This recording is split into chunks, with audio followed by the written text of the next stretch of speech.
Stewart Mackenzie. How are you? Good, George. Thanks, man. Thanks for having me on. You're very welcome. Thanks for making the time. So we got into contact. What was it? 2 days ago? Yeah. Yeah. After you posted one of the videos of the most recent guy. That's was it Sia something or other? They were doing some cider. That's the one. I saw that and I was like, hang on, this is down my alley. This is kind of interesting. But also it was posted on the Hong Kong Bitcoin group. And yeah, that's my end of the world. So I was like, okay, let me reach out to you and ping you. yeah. I met all those guys in the Hong Kong Bitcoin Association back in 2014, I think, or 2013. Yeah. I've been in Asia. I was in China. I arrived in China in 2004, and back in 2013, I think I went down there and I met Leonard Weiss and Arthur Hayes and all those guys. And went to some Bitcoin conferences, and I was also there during the umbrella movement in 2014, the massive protest and stuff. That was pretty interesting. Yeah, that's when I saw those protests on the street, I was like, oh, Hong Kong has hope. Hong Kong has hope. It's not just about paying the rent and being a good employee and all of that stuff. Yeah, absolutely. It was a fantastic. The environment was absolutely amazing. Do you recall like walking in the crowds, and it was just as far as the eye could see down the road, and people were like waving the lit mobile phones, and that was quite something. That was. Yeah, it was really amazing. I remember I was there. I actually have a video of it, of just protesters as far as the eye could see, like a literal sea of protesters on the street. Has it died down at all in recent years? Yeah, I mean, there was no real heart to this thing. I mean, it's pitted away. It's pitted away. People have to pay their rent. Yeah. Back to work. Yeah. Hong Kong is a very, very expensive place to live, unfortunately. Yeah. But it's actually got its own little unique sort of vibe to it. I like it out here. I've been out here 11 years now. So. Wow. Yeah. So you're from South Africa originally? Yeah. Cool. Yeah.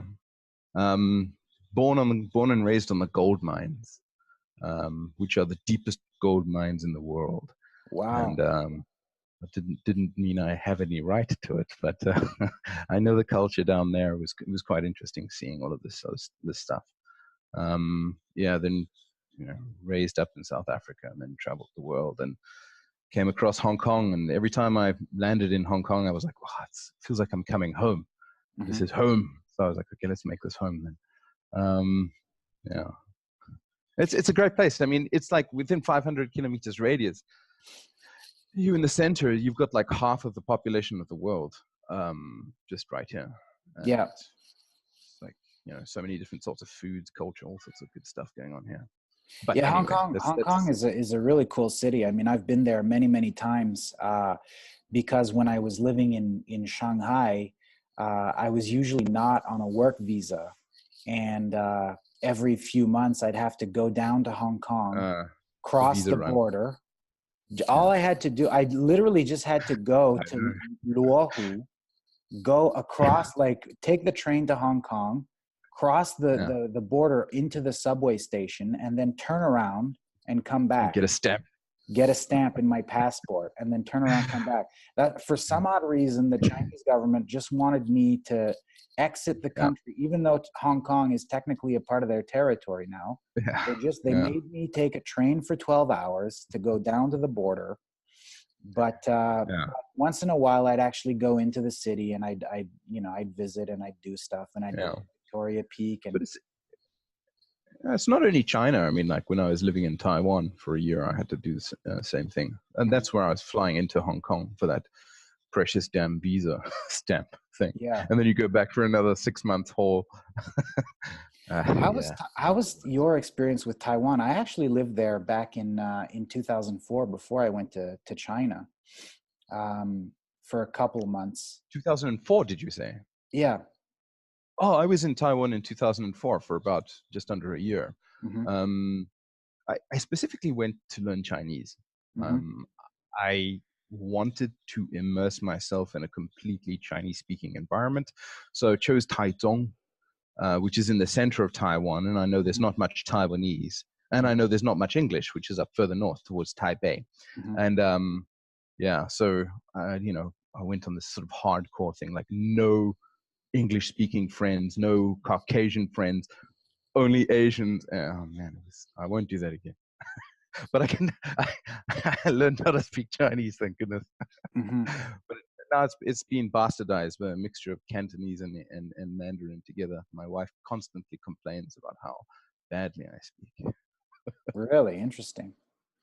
Yeah, because now you're living in Hong Kong. So Hong Kong, yeah, they don't. I remember when I was in Hong Kong, it was actually easier for me to get around in English than in Mandarin. Like trying to speak Mandarin to the cab drivers, they understood me, but I had no idea what they were saying.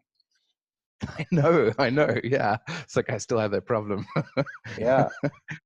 Yeah. And anyway, I mean, it's okay. Like if you don't get by on the little Cantonese I speak, you know, I can get by on the Mandarin, and then I mean, most people can speak English anyway, so it's like the incentive to learn another language is just like not there anymore, especially after what I went through in Taiwan. So now I don't care.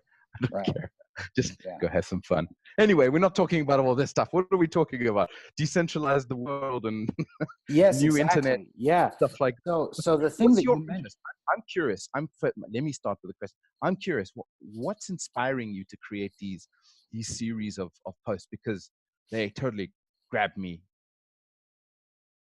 Yeah, well, you know, I've been interested in this area for a long time, especially living in mainland China. I had kind of a different perspective. So, you know, in Taiwan, you don't necessarily get directly involved in some of the issues that I was experiencing in mainland China as of 2004 when I arrived there, in terms of internet censorship and human rights issues and all kinds of very very interesting kind of points of contention there that you're dealing with right off the boat, right? So dealing with VPNs, dealing with you know, all different kinds of firewall bypass methodologies like Tor and whatnot, and all of these technologies.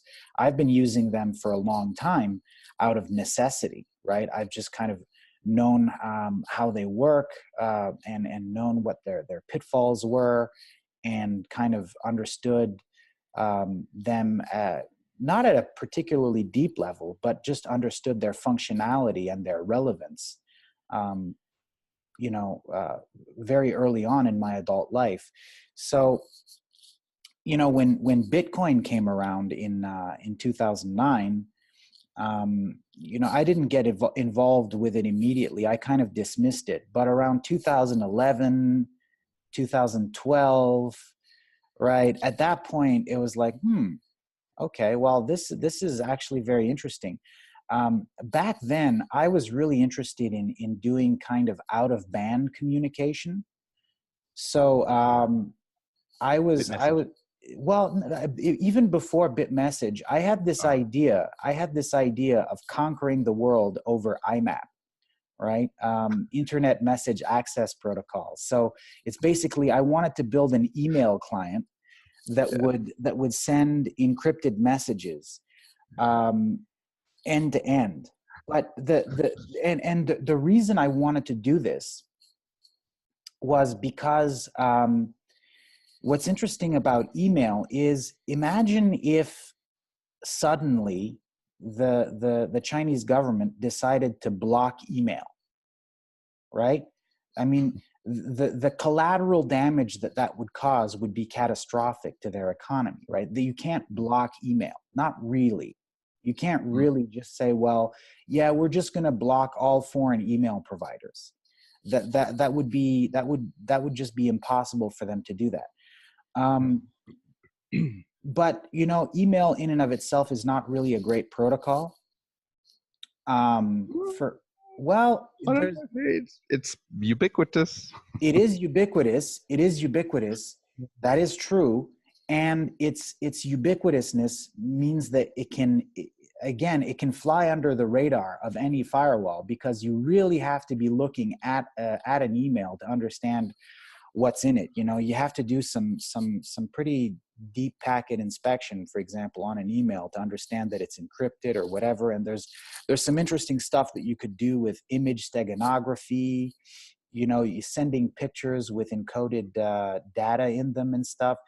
There's a lot of very interesting things that you could do to have like a content distribution network over IMAP, especially if you were emailing around, you know, like magnet links to torrents and stuff, which are very, very small, right? There are some very interesting things that you could do over IMAP. But again, you're not obfuscating the metadata, right? That's one of the major things. So anytime that you're sending an email, a man in the middle, for example, always has visibility on who you're corresponding with, at what time, how frequently, you know, and all of this stuff. So BitMessage was more interesting. I kind of got into BitMessage around 2000. It was. Let's just flood the network. Flood everyone. Yes. Let's just flood. Let's just have everybody download everything. Broadcast.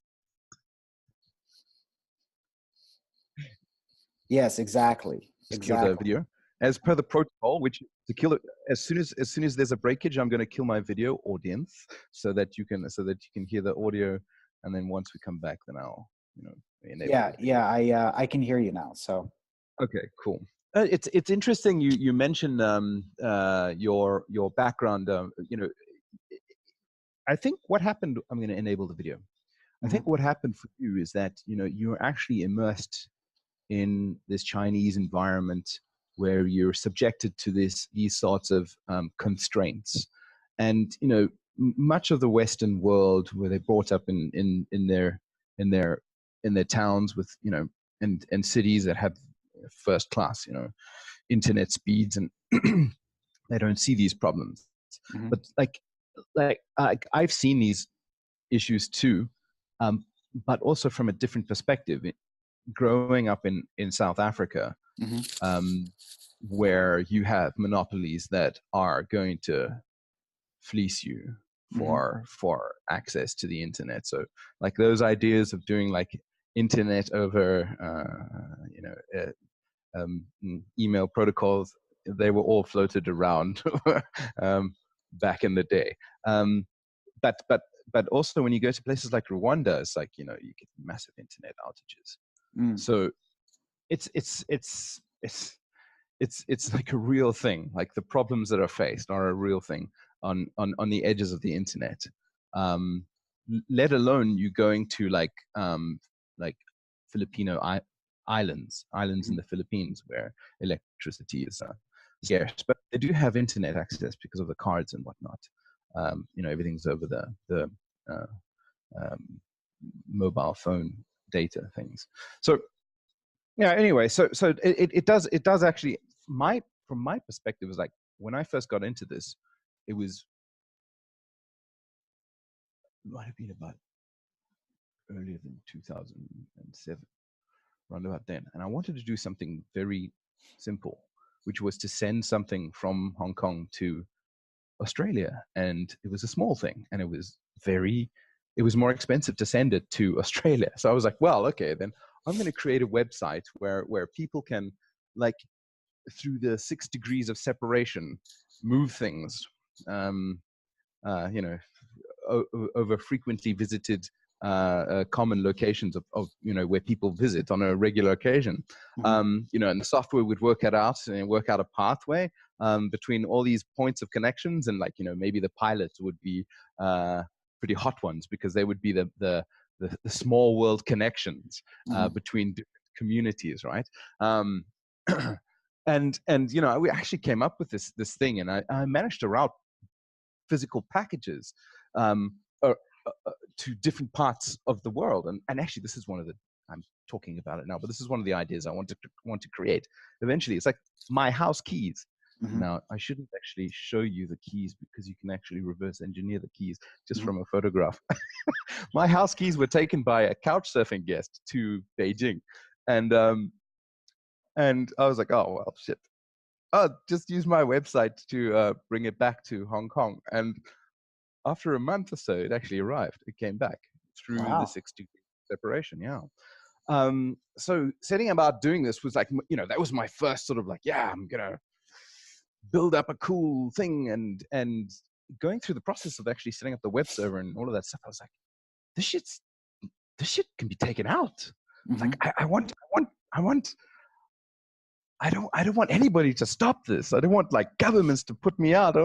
I want this thing to be completely robust. So since then, it was like a massive tangent that I've been going on in order to essentially enable this idea I've had for many years. And now I think I've sort of come to the final. Oh, look, there's also an element of NIH going on here and like hardcore geekery and nerdery going on. So it's not just, you know, but, you know, eventually like coming to these sort of conclusions and realizations, it's like, yeah, what is needed? What is the core problem is essentially we're doing a content dissemination. Dissemination means when you take something from one place and you spread it out to as many places as you can. We're doing a content dissemination over a point-to-point communication system. Now, let me unpack that. So back in the 60s, 70s, TCP/IP was invented because they had a computer the size of a room connecting to a printer, which is also the size of the room, on a different floor. And it was cheaper just to set up a networking stack and then pull a cable between the two machines. And then they can actually connect and talk together. So one machine had resources to share, the other one shared those resources. It was mainly about resource sharing back then. But the thing is that TCP/IP, well, this was competing with a number of different protocols, but it flattened everyone.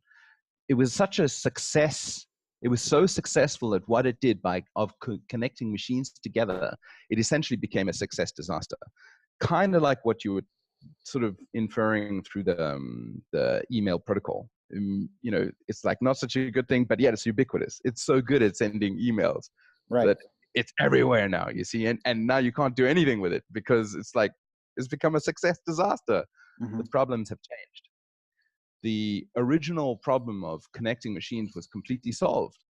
But now we're using the internet in a different way. We're not using machines to connect to each other. I mean, connecting machines to machines. We're using this point-to-point communication system to do a data dissemination. In other words, that picture of my cat, I want to be able to send it to 2 billion people if needed across this earth. And if you were to do that by yourself, it's unfeasible. It's just the costs are too high. You would need to set up your own server. Now AWS have done all sorts of good stuff, but you know, as soon as you start going up, AWS will cost you a lot of money. So you know, running these big nodes in the network is actually, it can get really expensive. So I'm using a train of thought. Okay, so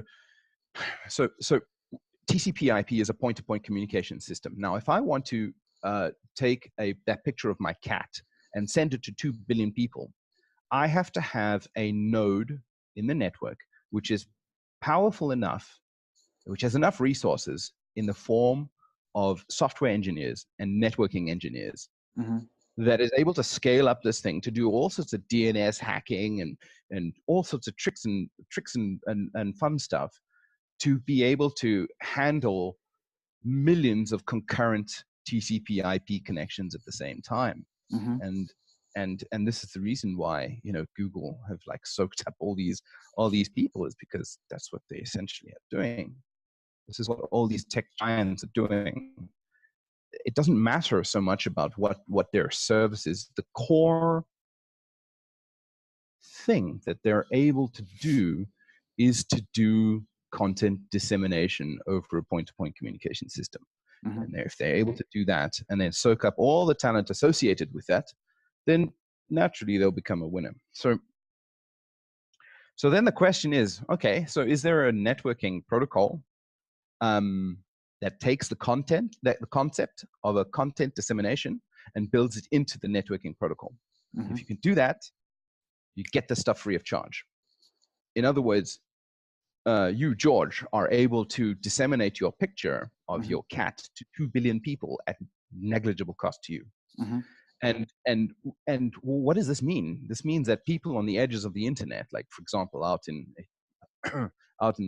maybe African countries or like countries where they have brownouts and on the edge of the internet, they can now communicate as using and do content disseminations on the same level as for example Google or Twitter or Facebook. Right. So this makes sense to me. This makes sense to me partially because I've been through what you've been through, and also I've had that the African experience. Right. So yeah, and one of your past videos you were lamenting about who's going to step up and do this? Who's going to, how is this stuff going to get funded? How these problems I know firsthand about these problems. Yeah. It's pretty hard. Imagine being a foreigner in mainland China trying to raise capital to break the Chinese firewall. Yeah. Yeah, like I was a foreigner and very young and inexperienced, trying to raise money to build some machine in Taiwan.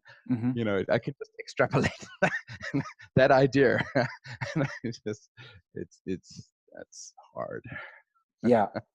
But it's different now. It's different now because there is actually a very robust technology that already exists and that's tried, tested, and true, which is BitTorrents over distributed hash tables, right? Like BitTorrent does these things.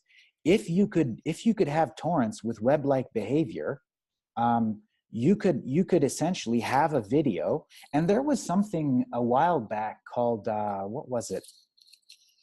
Popcorn Time. I use that. Yeah.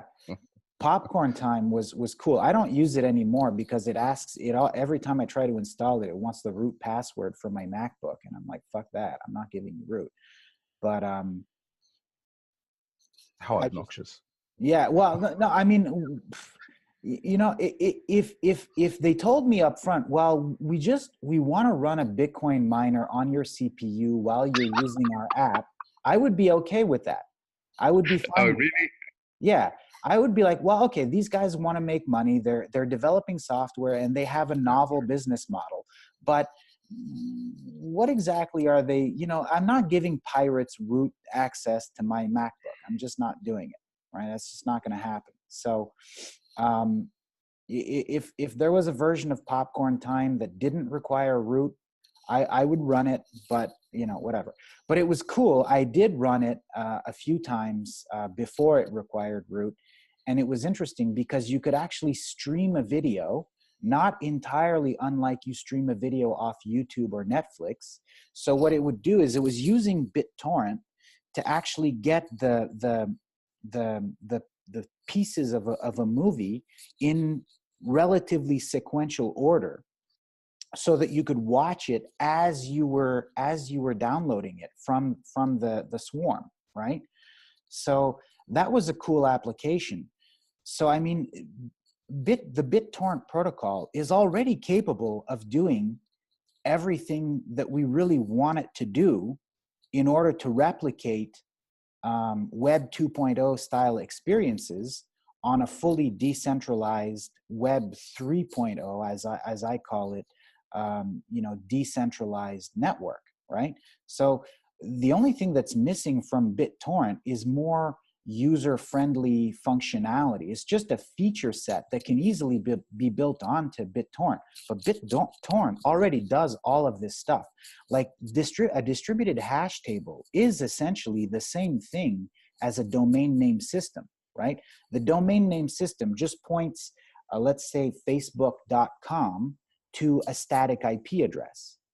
But instead of doing that, you know what a distributed hash table does is you create a hash which is static that you choose, and you upload that to the distributed hash table, and then you also tell the distributed hash table what your dynamic IP address is at your home, right? Because you're behind your internet service provider and you're on a dynamic IP, and you're probably behind a NAT, right? And depending on your local area network settings, you might be double natted or whatever sometimes for whatever reason. But none of that matters, because you just upload your dynamic IP address, and every time you change it, you just rebroadcast your new dynamic IP address, and your hash is always static. So actually, if you could actually have an implementation of DNS that just points like a human readable domain name to a hash instead of an IP, right?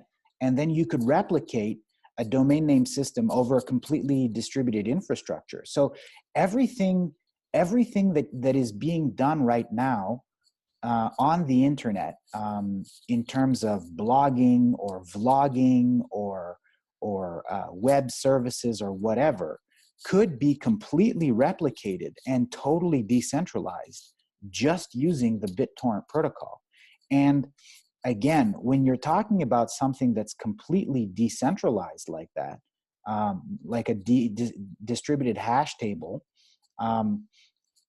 try writing a firewall rule that's going to simultaneously block 20 million dynamic IP addresses that are constantly in flux, right? I'm sure there's a way to do it, but it would, again, it would be like the email thing, right? It would cause so much collateral damage to your network that it might not even be worth doing. You'd have to like shut down your internet for hours on end in order to make it so that all of the dynamic IP addresses had changed by the time, and then turn on the internet again. You'd have to have roving internet blackouts in your country in order to really block BitTorrent over DHT. So for me, from my experience from behind the Chinese firewall, getting to a centralized index, right?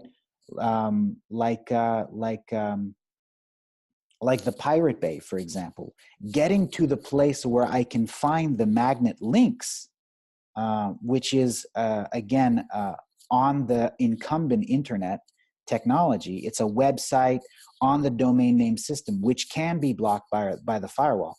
Having the index centralized is the choke point, right? Because you can block the Pirate Bay, for example, but you cannot block a distributed hash table, and you cannot block a torrent swarm, right, with a firewall, right? This technology is more or less firewall proof, or it's not firewall proof. Like I said, you can turn off anything. Like if you really want to, you can just turn off the whole internet. You could do that.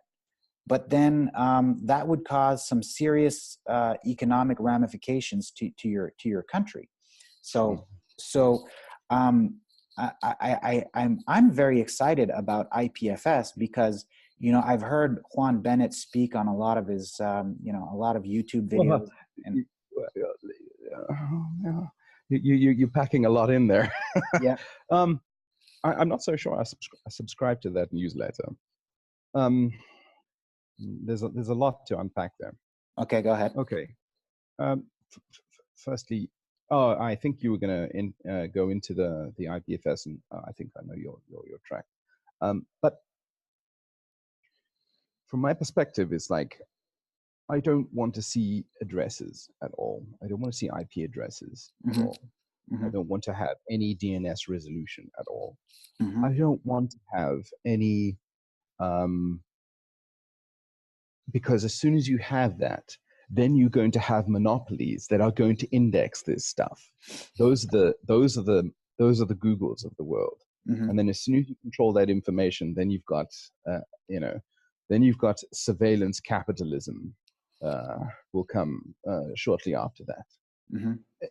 In another way, I would prefer a system whereby the protocol is so simple. It just consists of basically 2 packets. Mm-hmm. One, and this is expanded on by named data networking, which is a subset of information centric networking, which is like the umbrella terminology for this. Like IPFS fits underneath that little domain, grouping. So essentially, when at a programming language, when you're dealing with data, you don't ever connect to an IP address. You don't ever have any DNS resolution. All you do is you ask for data by name. Mm-hmm.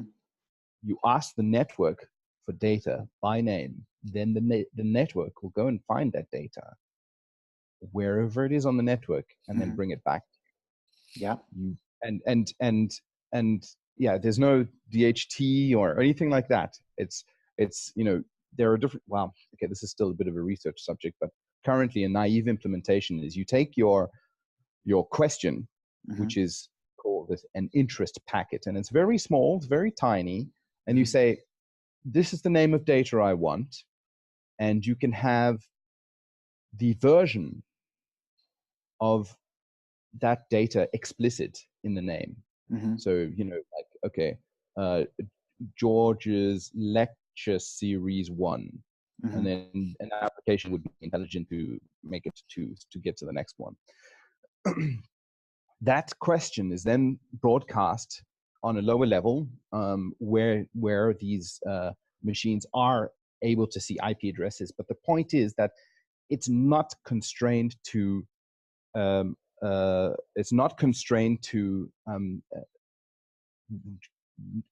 only IP addresses. It could be over radio frequency, for example. Each of these different things are called faces.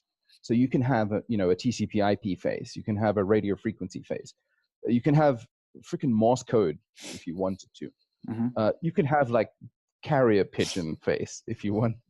Right. Obviously, but data is moved over these things, and because the TCP/IP network is ubiquitous, so it makes sense that you make this into an overlay of the TCP/IP network. Now, when you broadcast the interest, and a node that is a physical machine that is connected to your machine will see this incoming interest and say, yeah, okay, incoming interest. Okay, do I have this the content, the actual data associated with this name? Let me check. No, it's not in my little drawer. Let me forward this on to a few other nodes I'm connected to, and then it's sort of, again, this is naive implementation. It floods through the network until some node somewhere says, yes, I've got that in my cache. I've got that in my little file drawer, and then brings it back. And then what will happen is that the data gets copied from node to node, leaving a breadcrumb trail. Okay. Yeah. Which means, and that breadcrumb trail is in a least recently used cache, at least recently LRU. So as more data comes in, the stalest gets deleted. So you get your data, and then you perform a computation on it. This is good because you can actually add a CPU face, which means that, for example, if data comes in requesting something that your node can answer, then it could be a calculation. For example, what's 2 + 2? And it says, and then it goes to the CPU, and then it calculates the data response. So it doesn't matter if data is in buffers, or is it it's in CPU. What you're doing now is you have elevated data to named level. We already know this in programming languages. Do you address memory addresses when you work with programming languages? You don't do that. You just, the whole stack already is aware of that for you. It knows where to put the data inside memory. But yet when it comes to network, we suddenly get all stupid like wetware. No, we need to do, proper networking. We need to have our routers. We need to have all this stuff. We've got jobs to pay. We've got rent to pay. All of this sort of stuff. And the whole domain of networking engineers have been grinding their brains at solving these problems. And then the past 10 years, how much actual development has happened? Nothing. We just elevate all of this stuff to the level of named data. And as soon as you do that, I don't care if you use a DHT or you stick your data in a USB stick and and slide it in your socks as you walk across the mainland Chinese border. Mm-hmm. Like the mainland Chinese government's not going to be able to stop that. It becomes such a okay, great. You want to start detaining people? That's fine. I'll set up a laser connection between the 2 points. There's no way you can stop that stuff. Mm-hmm. There's no way. Yeah. So I would prefer to do it in that direction. That sounds more, and it's actually it's more simple. You want to have a very simple protocol. Like that protocol is it's just a question and answer. That's it. Mm-hmm. And just as TCP/IP was an overlay over telephony, mm-hmm. and now telephony is an overlay over TCP/IP. Mm-hmm. If you have such a simple protocol, such as these ICN protocols, these question and answer protocols, eventually you can have TCP/IP to be an overlay over this ICN protocol, this Information Centric protocol, because it's so simple. So yeah, I mean, it require like billions upon billions of dollars of eventually transitioning machines and whatnot to this new protocol to make it more efficient. Mm-hmm. But for the moment, it's okay to use it as be an overlay over TCP/IP. So like, yeah. No, but I mean, what I like about BitTorrent, here's the thing about BitTorrent. It fucking works right now, today, and it's been working for decades. And there's IP addresses. Yeah, but all these IP addresses. You do see the IP addresses, and there are some ways that you could do. You could use some kind of onion routing also. But it's just more wetware. That's what I'm trying to tell you. It's like wherever you got IP addresses, you got wetware. Wetware means brains and having to write applications on top of it, and the applications are more difficult. And if you just elevate data to the name of named data, your mm-hmm. applications become trivially simple. Mm-hmm. Trivially simple. You don't need to write a BitTorrent client. Your BitTorrent client it's tiny. It's sure, and the same protocol can be used for everything else. But you yourself just now said that this idealized network that you're describing would require billions to develop. No.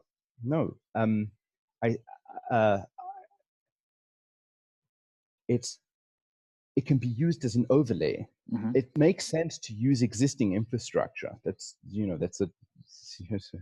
Right, obviously you want to use existing infrastructure, so you create it as an overlay. And what I said there by the eventual transition is over decades. Mm-hmm. Just as TCP/IP was an overlay over telephony, and now it's reversed. You see, that's the kind of transition I'm talking. But it makes sense because it's so simple. This protocol is so simple. And what you can do with it is just it's like okay, well, Google has no reason to exist. Facebook, Twitter have no reasons to exist. Surveillance capitalism has no reason to exist because why? You don't want to move my bits? Fine, somebody else will move my bits. Van Jacobson says he jokes. By the way, Van Jacobson is the creator of this protocol called named data networking. Van Jacobson's got a history. He's a physicist, and he was the guy who introduced packet fragmentation to the TCP/IP protocol, so that we can actually have the internet that we have today. It's because of him. yeah, he says there's too much religious fundamentalism that's going on here. You know, a bit is a bit. It doesn't matter where it is. But at the same time, it's like you want to make sure that the way you move bits doesn't create religious fundamentalism, in the sense that you're okay with, you know, like, it doesn't matter which way the data is moved, whether it be over an IP network or the USB stick in your sneaker as you run across the border. Right. That's how we make it. And this data it already has security built into it. So it's like, you know, everything's cryptographically signed. I can tell if you've fiddled with any of the data. And recently there's some research that's been revealed where you can actually encrypt these packets entirely, including the metadata. I didn't actually read too much into it because I didn't have much time, but I don't know if it's using homomorphic encryption. I'm not sure. But yeah, like, yeah, I always get nervous when I hear like IP addresses, and because that's always going to be your choking point as soon as you talk about an IP address. Well, eventually, I mean, you know, theoretically, something running over distributed hash tables and the BitTorrent protocol doesn't require IP addresses. I mean, if you were just using some kind of overlay network on top of existing infrastructure, just using Wi-Fi routers that were mesh network, right? Like, I also had this interesting idea. Wouldn't it be cool if you created a distributed table of SSIDs and passwords for Wi-Fi networks, right? So that anyone who was running this table, this client on their device, when they're walking around with a Wi-Fi device, anytime that they go near a known Wi-Fi access point that someone else has already accessed, then they broadcast the SSID or the Wi-Fi network name and then the password to that Wi-Fi to everybody. So you go to a restaurant, you ask, what's the Wi-Fi password? You log into the Wi-Fi, and then you broadcast the name, the geolocation of that Wi-Fi network, the name of the SSID, so the name of the network, and then the password. So anyone else who's just walking by can just connect to all known Wi-Fi networks that, you know, so it's like a distributed table of known Wi-Fi networks. So you could actually create like this. So it's like what's that SciPub? What's it? Where academics upload their academic papers, you know, publications to this Russian hacker who's basically indexed it all and makes it available, so you can just search it, and then some dude in Michigan uploaded this thing, and you've got it now. Yeah, that's cool. And then eventually, but again, it's like, eventually what you could do is you could actually have, you know, in an idealized situation, you would have a bunch of Wi-Fi networks connecting directly to each other. So my router in my apartment would connect to all the other routers in all of the other apartments in my building, all right? Especially in a dense urban environment like Hong Kong or Shanghai, right? And, you know, and then you're routing traffic in some kind of onion network from Wi-Fi access point to Wi-Fi access point to Wi-Fi access point, to from one end user to the next, and nobody in the middle knows who's corresponding with who, just like Tor, right? And then when you're trying to cross an ocean, then you use the existing infrastructure of you know, a massive telecom company just to get their fiber line across the ocean, for example, or a satellite, whatever.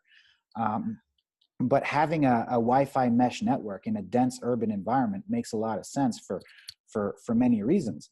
But you know, again, these are all functionalities and capabilities that could eventually be built on top of something like the BitTorrent protocol. And what I'm so excited about IPFS is it seems to be just more functionality on top of BitTorrent. Like when I listen to Juan Bennett speak, he talks about BitTorrent, he talks about Kademlia and mainline DHT and all these DHT implementations. He talks about censorship resistance. Like, he seems to understand that torrents are already a very powerful, capable, and robust technology. And again, what's really interesting is when you talk about, you know, sharing data, when you're on a torrent, right?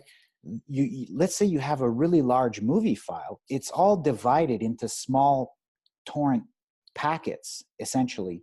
And each one of those sections of that file is hashed. So you have a very small piece of data that you can use to match a larger piece of data. So once you download, let's say 10 megabytes of the movie, you can check with the hash of that 10 megabytes of the movie that it corresponds. So you have data verification. So you can reconstruct with perfect, you can reconstruct a file with perfect integrity. You can verify that every single bit is actually correct. It's one of the most robust ways of replicating data over any network. Like, it's better than other protocols just at downloading files. It's actually a more robust way to download files, just because of the way that it checks for data. And another cool thing that kind of, you know, on the same line is. Oh yeah. Jesus. Go ahead. Okay, first of all, I agree with the Wi-Fi thing. Yeah. The thing is that it's not going to happen because we are still securing the channel and not the data. Mm-hmm. As soon as we elevate ourselves to named data, that's when we are able to secure the data. And we couldn't care if the channels are secured or not. Mm-hmm. In other words, your data can go through the NSA servers. Mm-hmm. They can pop out on the other end, and you have full confidence that unless they've broken current day's encryption levels, which well, you know, even quantum computers, like only recently IBM released a 20 qubit quantum computer, and like, you know, if you're going to do factorization stuff, you're going to need a hell of a lot more than 20 qubits. And you know, that's the problem, is like within ion traps is one of the of the 5 ways. Like, there have been like 2 which have pretty much been disqualified, and ion traps is one of the highest, most likely avenues to actually realizing a quantum computer.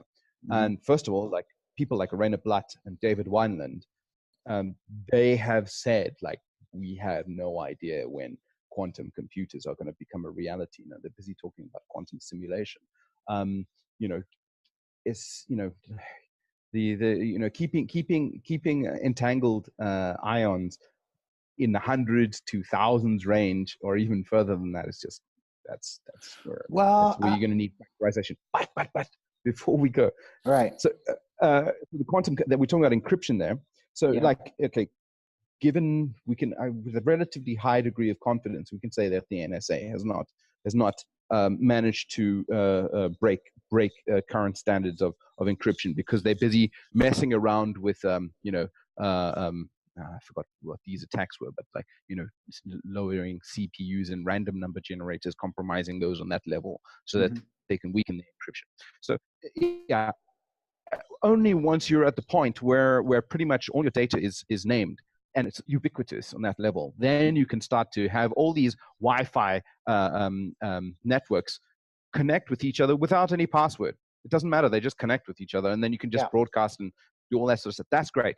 Now, when you go to the BitTorrent stuff, it's great for big files. It's great for big files like movies or stuff like that, and that's the current usage. But it's not good for these chatty protocols. It's really bad for those chatty protocols. Well, you have to have some sort of magnet link for this. Okay, let's create an address to be able to look up this small little piece of data, which is like, you know, a request to add 2 + 2.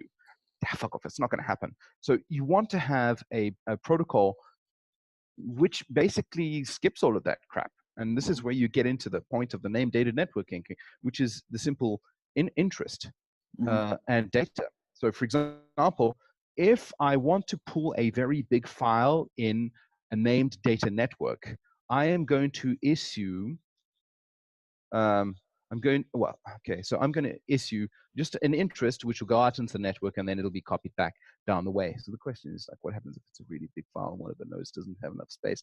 Oh, well, it's not going to be routed that way. It'll be another way. But if I want to do something chatty, sorry, two points. First one is that this kind of network is a pull network. Mm-hmm. You want to have a pull network. It's Mm-hmm. not a push network like TCP/IP. Mm-hmm. TCP/IP is a push network. I've got an address, I push data there. I don't, that's the way we used to. We're used to this. But as soon as we turn it into a pull network, then all of a sudden it becomes viable to implement things like Internet of Things. Because first of all, you got security at a data level. Mm-hmm. You don't give a shit about pipes. You don't care a shit about channels or securing the channels. You just care about key management and secure data. And of course, now you can have these like little chips in pavement stones, or measuring the quality of rain and whatnot, because you will only pull the data when you need it, because it's a pull network. And as a result, the global bandwidth stays at a theoretical minimum. Mm-hmm. This is a good thing. Like if we were to implement Internet of Things over today's internet or today's push TCP/IP network, it's just not possible. It's just not possible. We already like, if you look at what they're doing now, they're hacking apart the current protocols. I forgot what it's so now. Some other protocol which looks very similar to like HTTP, just so they can get it on these small little devices. Like, why the hell are you doing that? Mm-hmm. Why the hell are you creating these alternative little universes of protocols which are just like slimmed down versions of the fatter, nastier versions? And it's like, what the hell are these IETF people doing? Anyway, they've got research groups looking at these information centric. They've got a dedicated information centric networking research group, and they seem to be doing good stuff. They've released a few RFCs out there, so things are making progress. Things are moving along, but for me, the way I see it, people have argued with me on this, but things really took off for the internet after there was a browser. Yeah. An HTML, HTTP browser. That's when things really took off. And I don't believe these kinds of protocols are going to take off until there is a browser for it. And they're not going to take off on the BitTorrent side of things because of that problem of what I mentioned. You've got to set up a magnet link which addresses that file. Torrent is good for big files, but not for the chatty stuff. And that's what we do. We do chatty stuff. But here's the thing, IPFS actually has an implementation of PubSub, right? So IPFS can do chatty stuff. That's the thing. But IPFS uses these fucking hashes. No, humans don't deal with hashes. We don't remember hashes. Mm-hmm. We want to go to New York Times, or we want to go to like a website and just by name. That's how we remember things. Mm-hmm. IPFS is not going to be able to do that. Oh, well, now you're going to say, well, now we can add bit blobs on top of IPFS. But then we're back to the same sort of situation where we write these custom complex applications each time, every time, to just make reference to these things. Why? When we can do that in our application, we can just say, okay, I want this data by name, bop, bop, and get it back. Mm-hmm. So it's IPFS for me is not the be all and end all. It is a step in the right direction. Mm-hmm. And to me, I'm happy because it sort of like proves a case to those people who I've been arguing with for years. It's like, here it is, it's working. Don't talk shit to me.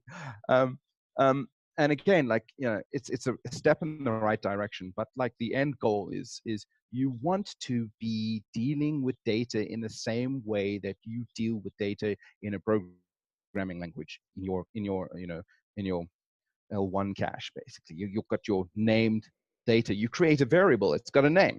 Mm-hmm. It's stored on in memory somewhere. Do you give a shit where it is in memory? No, you don't give a shit. Mm-hmm. You can write it to disk. Do you give a shit where it is on the disk space? You don't give a shit. Mm-hmm. We'll extend that all the way out into the network. You don't give a shit where it is. Mm-hmm. You just want it by name. That's it. And then, you know, as soon as we can have that world, as soon as we got that basic underlying infrastructure, that basic plumbing in place, then you create entire applications just based on name. You can have, like, for example, this sort of like a hierarchical naming thing, which describes the transitive dependencies of an entire application. And you want an application, you just mention the top level name, and it will be able to reproduce itself. And this is exactly what we're doing with the browser Fractalide. This is exactly what we're doing. This is why we're not going down the direction of JavaScript, CSS, HTML stuff. We've created a new markup language, which is based on this flow-based programming concept, whereby, you know, you can abstract an entire application into one node, and that not a machine node. It's a one agent, you can say, and it's a named piece of data. It's a named agent, and if you want to have that application running on your browser, you just issue the name, and then the name data network, or the network, will find that, including all the transitive dependencies, and then bring it onto your system, and then you can run it locally on your system.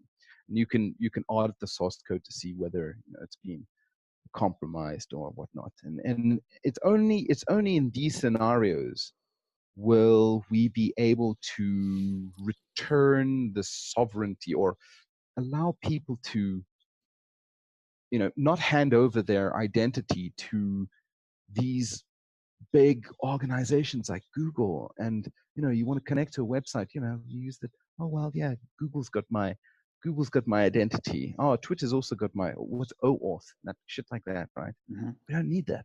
We really don't need that. Just, you know, you can have your identity on a small little card that's, like, you know, sitting there in your pocket, and maybe connecting via some sort of a connectivity, like using name data networking, right? And there it is. You don't have to have all this bloody wetware that we've been wrestling for decades. Because, you know, one thing I've learned about, at my core, I'm a programming language nut. I enjoy it. I get out on that stuff. And, like, if you have a certain problem of a certain level of abstraction, you want to have a language which is of the same abstraction, but not expressive, not too expressive, but just expressive enough to be able to solve the problem that you're trying to solve. And then as a result, you can reduce a number of lines of code to what, maybe 3 or 4 lines of code, versus like pages and pages and stuff. So yeah, what to me, the issue is not about all these different sorts of technologies. It's about stepping back a bit, understanding what the problem is, seeing where we've seen these problems before, and then elevating the way we're doing this to the right level of abstraction. And then it becomes trivial. Everything becomes simple. And we don't have long discussions about, you know, like how we're going to route data. All, you know, we don't have that. It just becomes simple. Everything becomes simple. And it becomes fun. It's fun. Like, how often have we wrestled and, you know, dealing with distributed systems over point-to-point communication systems, and, you know, getting like, you know, different data center clusters to synchronize data. Well, they're creating things like Cockroach DB, and admirable. It's admirable, but so I think I mean, we need a Copernican shift. We need a Copernican shift. So last sentence. Yeah, go ahead. We need a Copernican shift. We used to think that the Earth was the center of the galaxy or the universe, and the sun was going around, and we had a whole bunch of mathematics in that incorrect mode of thinking, and it was refined over hundreds of years, and we could actually, you know, nail down exactly where, you know, each of these planets would be based on that mathematics.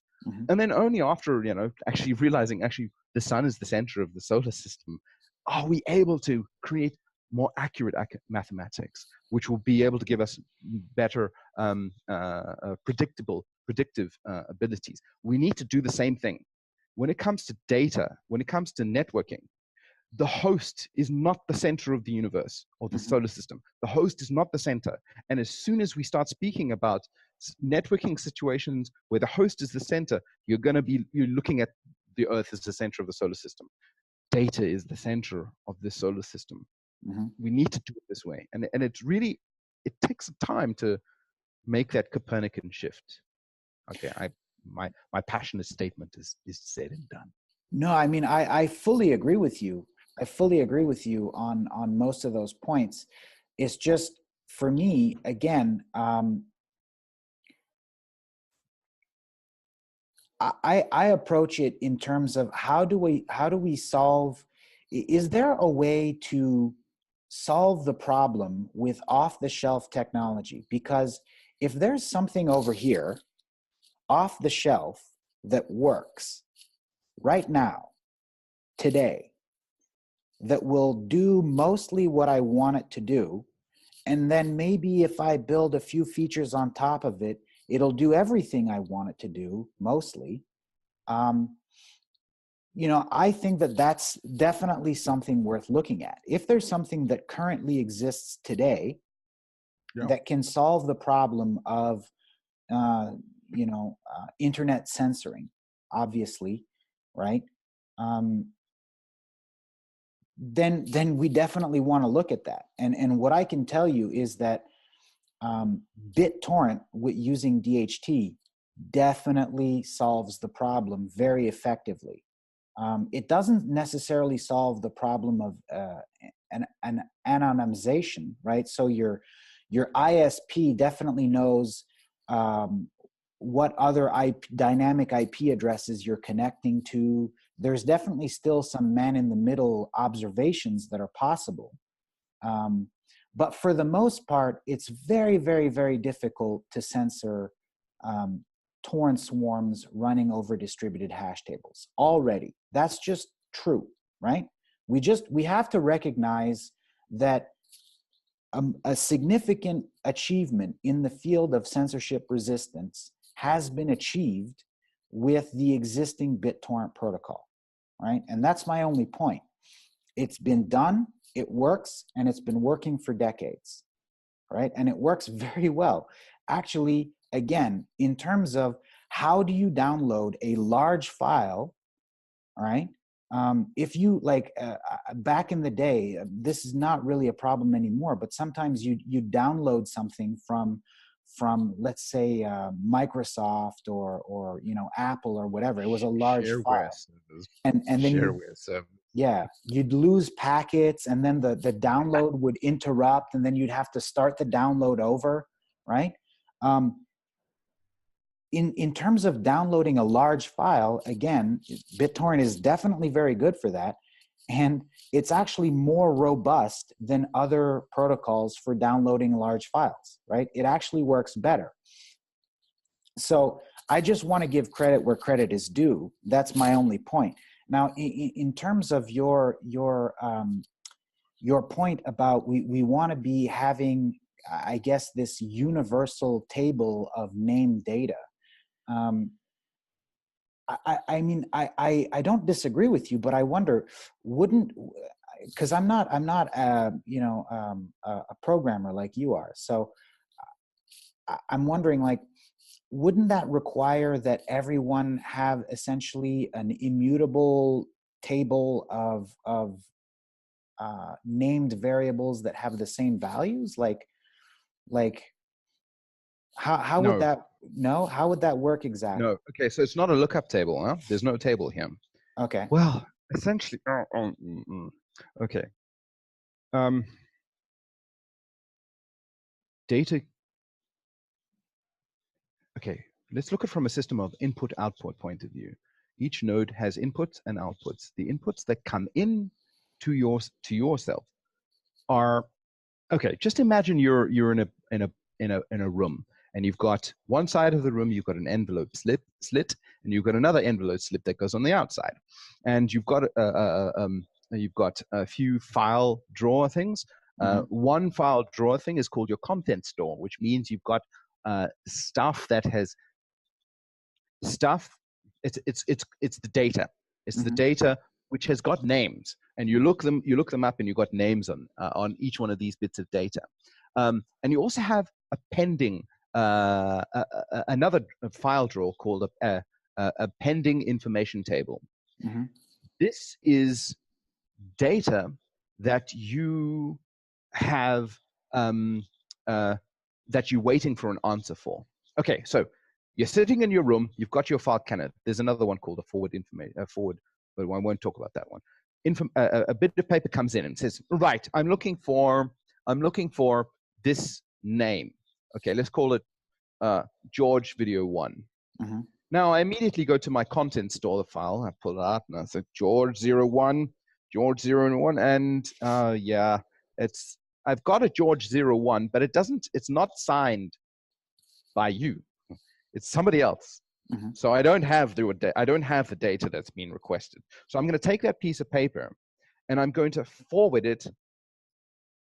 I'm not going to talk about faces. Okay, I'm just going to forward it I'm just going to forward it to another node, and maybe that guy can answer my question.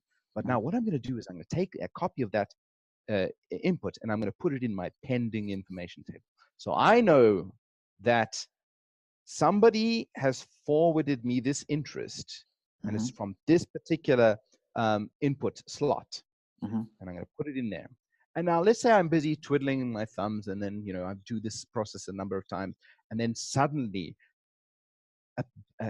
the actual video of George's Video 1 comes in, which is signed by you. It comes in, I'm like, hey, I got it. All right, I'm going to stick that into my content store. That means I'm going to have it in on the top, and it's there.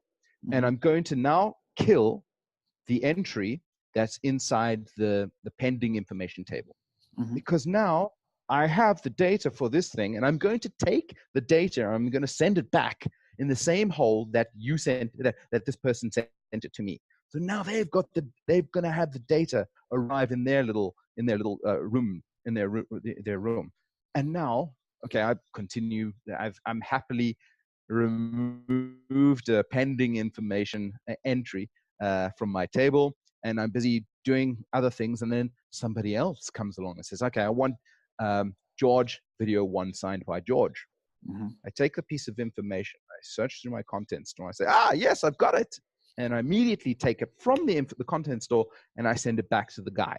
You see, that's essentially how this works. You're not going to be able to reproduce this kind of behavior with BitTorrent over a DHT. And anywhere you've got addresses, you don't give a shit about addresses.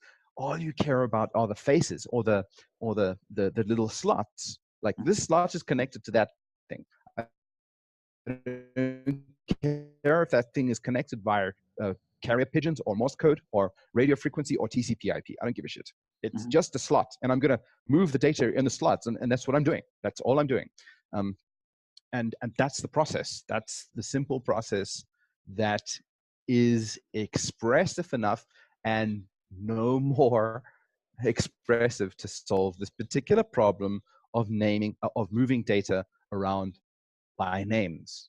And you've got your small little local lookup tables. They're local lookup tables. But if we don't have it on a global thing, then I just forward that data onto another node and I stick my information in a pending information table.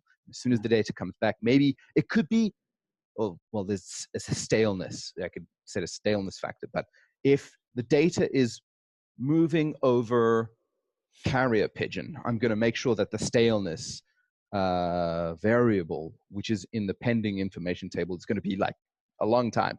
Or if you're going to move data via your USB stick in the sneakers, then it's going to be a long time too. Okay. Does that answer your question? Or maybe I expanded too quickly, speaking too quickly. Or no, I mean, yeah, I guess, one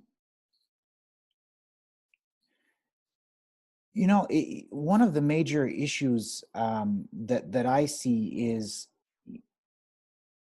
with all of these technologies, one of the number one things that we want to really solve is the decentralized index of the content, right? This solves it. Yeah. Because there is no index, and we don't want to have an index, because now as I create data, I name it immediately and I sign it. And now this is now recognized on a global level. So I don't need to have Google come along and index it. No, fuck it. I index my own data and named my own data. Like I did it on the spot as it went out onto the network, and now it's ready to be. I put it in my content store as you finish recording this video. You name it, and then you put it on a content store on your computer, right? Like immediately afterwards, and then it's ready to be. You know, as soon as names come in, it's like Dave video with Stewart Mackenzie, bang, it's served, and now you just upload it once to another node, and then let's say that piece of data becomes very popular on the other side of the world. You don't have to have connections that are coming from the other side of the world. No, that data is just busy having a field day over there, on the other side of the world, being copied around everywhere. Okay, well, that's cool. So, I mean, at some point, wouldn't it be also useful though to have like a shared, I guess, an index where people are sharding it, right? So you have like a sharded index where you have, if you wanted to, you could download the entire index to one data center, but instead, what you do is you have every node on the network keeping, let's say, 1% of it. And when the index gets too big, people keep 0.5% of it. But if it's replicated, if that 0.5% of every shard of the index is replicated 100 or 1,000 times, you still have perfect robustness and access to the entire index, right? So a sharded index, would that not be useful? Like a decentralized. So, okay, what problem are you solving? Are you making sure that data doesn't get removed from the network? Pretty much, yeah. Okay, remember what I said about TCP/IP being an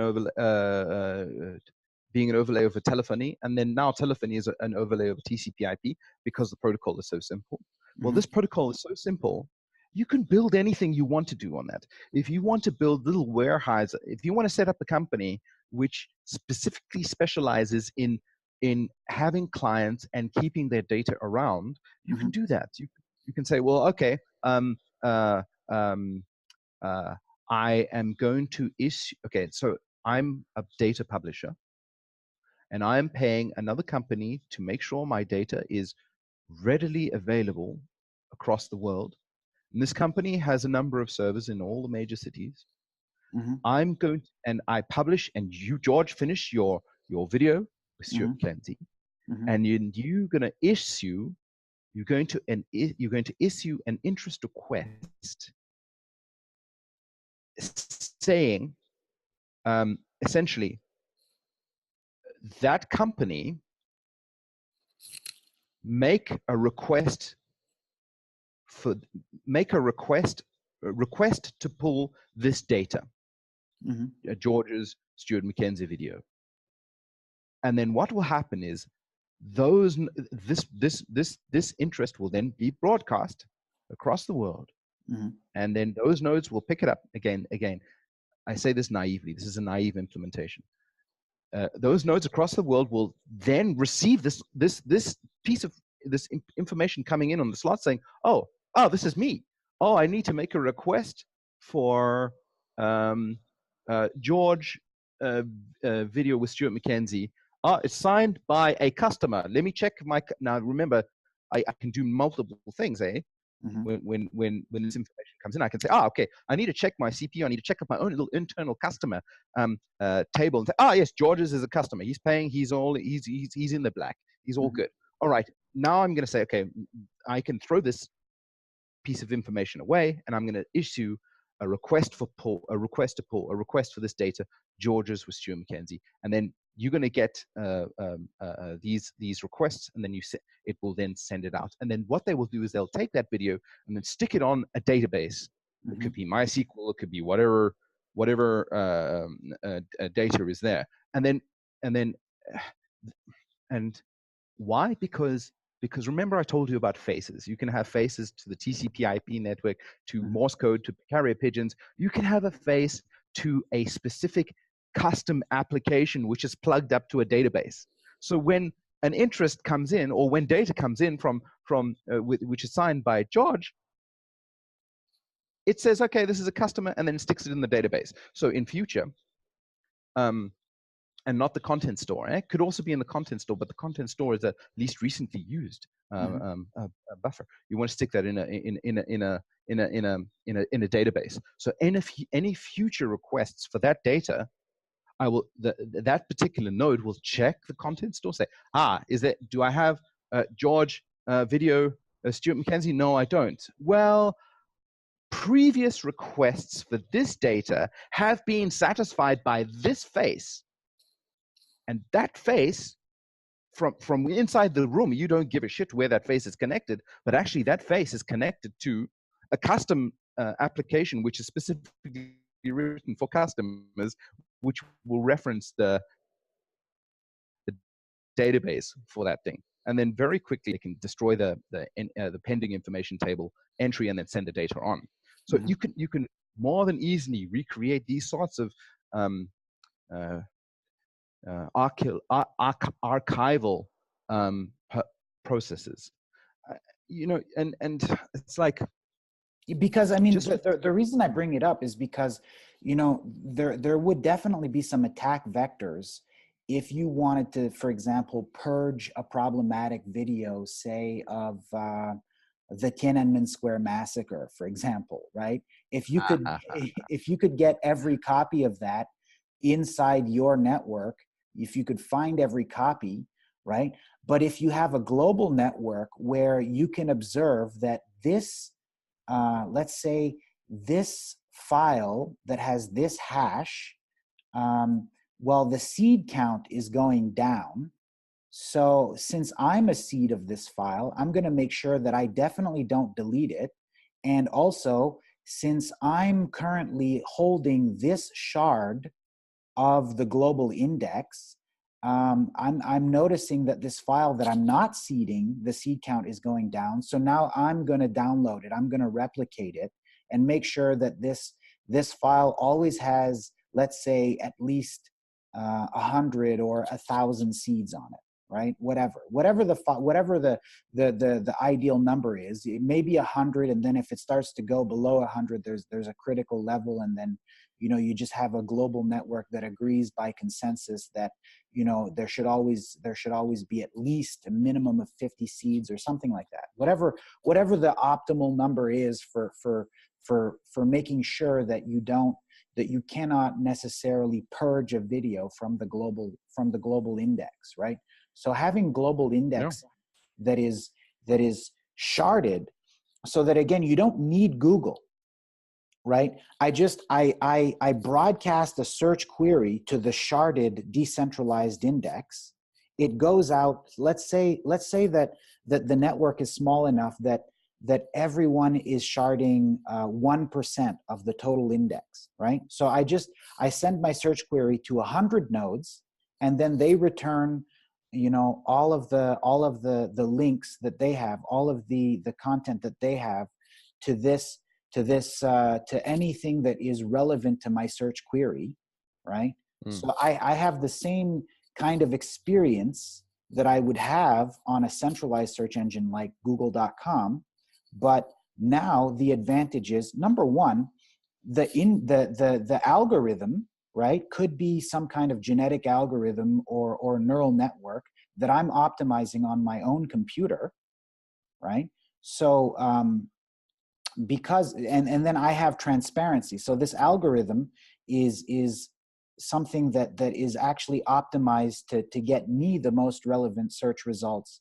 That for me, not necessarily the most relevant search results for Google's business model, right? Obviously, there's more transparency in the searching, and then also the other advantage is by doing it this way that I can get a similar kind of time frame on the results, right? Like the thing with a decentralized index is that it might be very slow, right?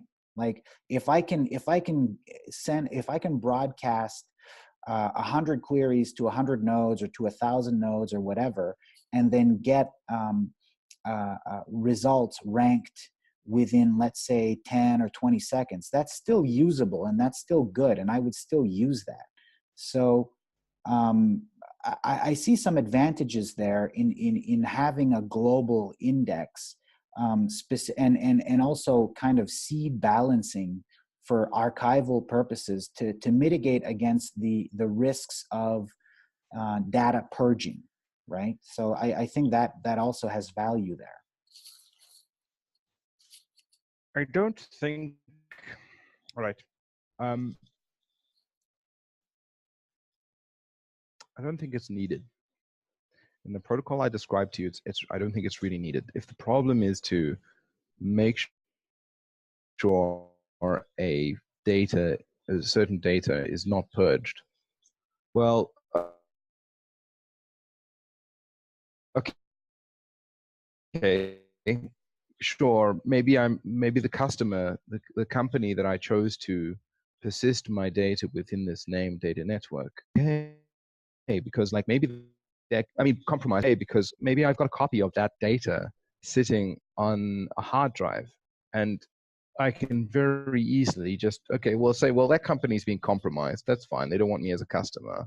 I can, you know, I can go set up a node in Switzerland, a machine in Switzerland, which talks the same protocol, and I can just say, okay, here's a face with a specific application that references this.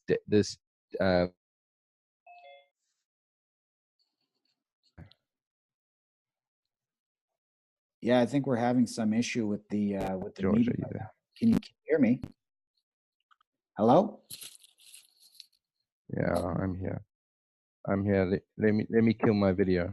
Okay, yeah, so I already killed I think you dropped off from that one. Can you hear me? Yeah, I can hear you. And I killed my video. I think you dropped off from that one. Yeah. Okay, good.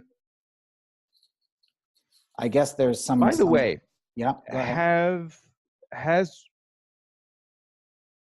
When I was describing these things, did it go like this? Did it get? Yeah, it cut off. I got kicked off maybe 20 or 30 seconds ago.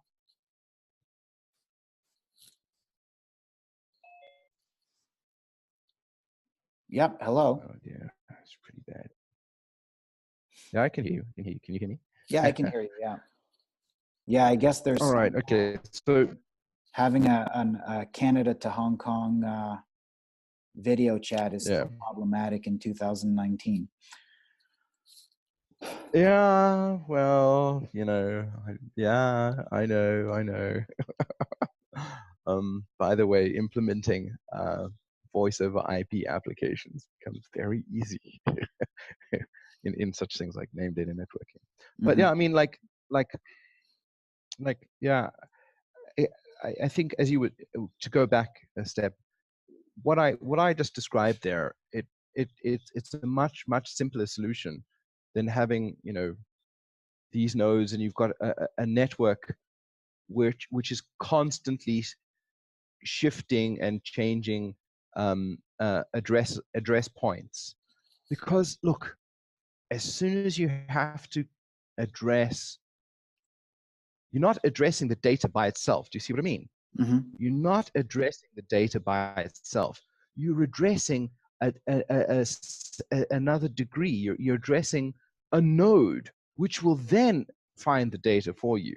Mm-hmm. So it's a very inefficient way of doing things when you want to get data, mm-hmm. and that's why we've got laggy, shitty voice over IP connections at the moment. There's so much wetware and so much like hackery that's going on just so that we can do host-to-host communications. And we're encrypting channels and all of this stuff. Well, we don't need to do this. We just need to be looking at data on the data level and addressing data by name, and that's it. And suddenly things become a lot easier. Oh, my wife is going to start sleeping, so I should not speak so passionately. Mm-hmm. Maybe I can enable the video, and seems like it's behaving itself. Okay, so I should speak more. I'll try loading my video now. Here we go. Okay. Tentatively advance. And then as soon as it gets a bit laggy, then we kill the video. Hey, it worked. It worked for a while. So yeah, We've been talking for well, we started at like 9 a.m. So we're doing good. We haven't had that many interruptions. It's mostly it's work good. 95% of the time, so that's okay. Right? That's an A Oh plus yeah. grade, I guess.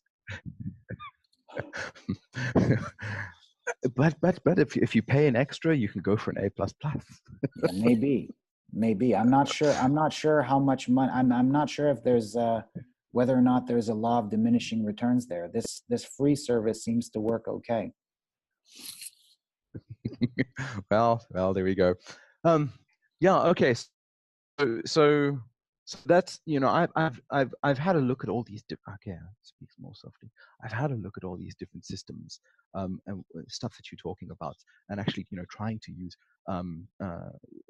like BitTorrent to do these sorts of things. And oh, that means you're also getting a bit laggy. So I'll speak more slowly. No. I Quiet. hear you. I hear you. I'm just I just turned it off. I mean, might as well turn off the video for now. I mean, Yeah, the asymmetry, can't have it asymmetrical. yeah.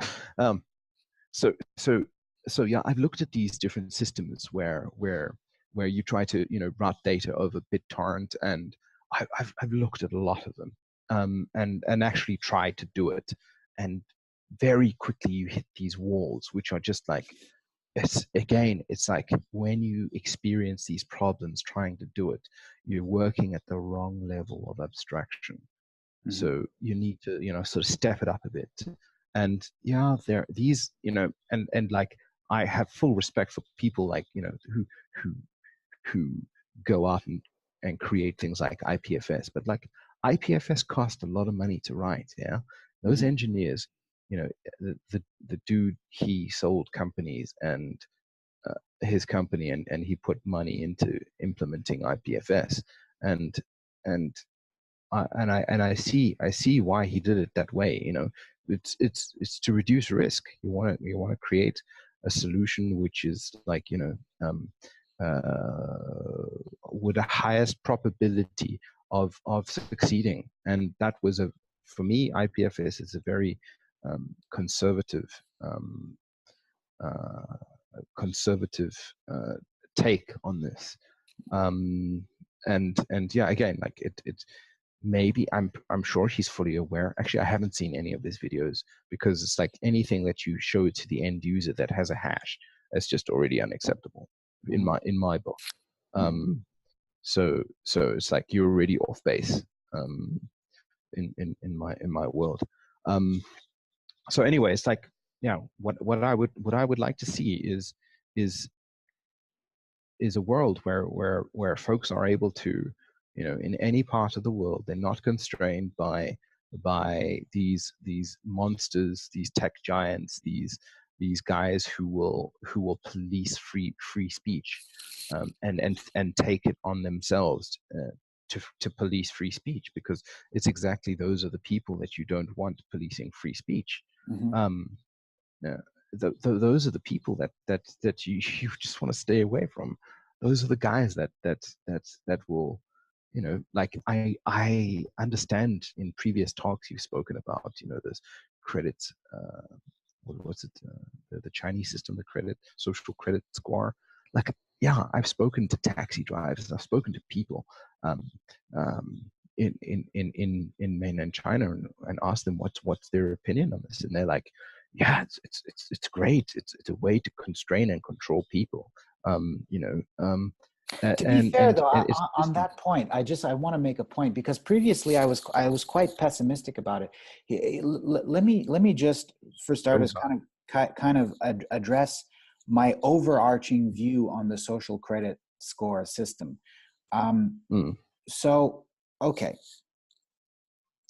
my problem with it is that it can be abused, right? Like if a journalist, and there's already been reports of this, like a journalist was sued by a government official for defamation, and he lost that suit, obviously, because you can't really win this suit. It's not a fair fight.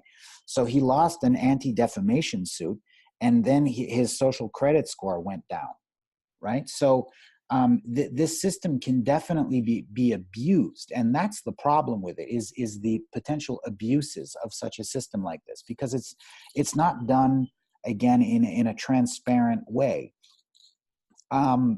However, that said, overall, I understand, having lived in China. So, couple things, right? In mainland China, so during, for example, let's say the Great Leap Forward and the Cultural Revolution under Chairman Mao, if you waited in line politely for your rations, right? You would die. You would die, exactly.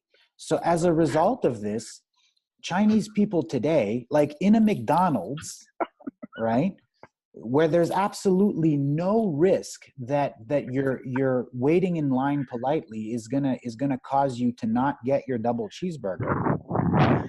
Still, Chinese people in the mainland, not in Taiwan or necessarily in Hong Kong, although mainlanders in Hong Kong also seem to have this issue. But in mainland China, people simply do not know how to queue. This concept is completely foreign to them. It just does not enter into their cultural context, right? So, so I can definitely understand why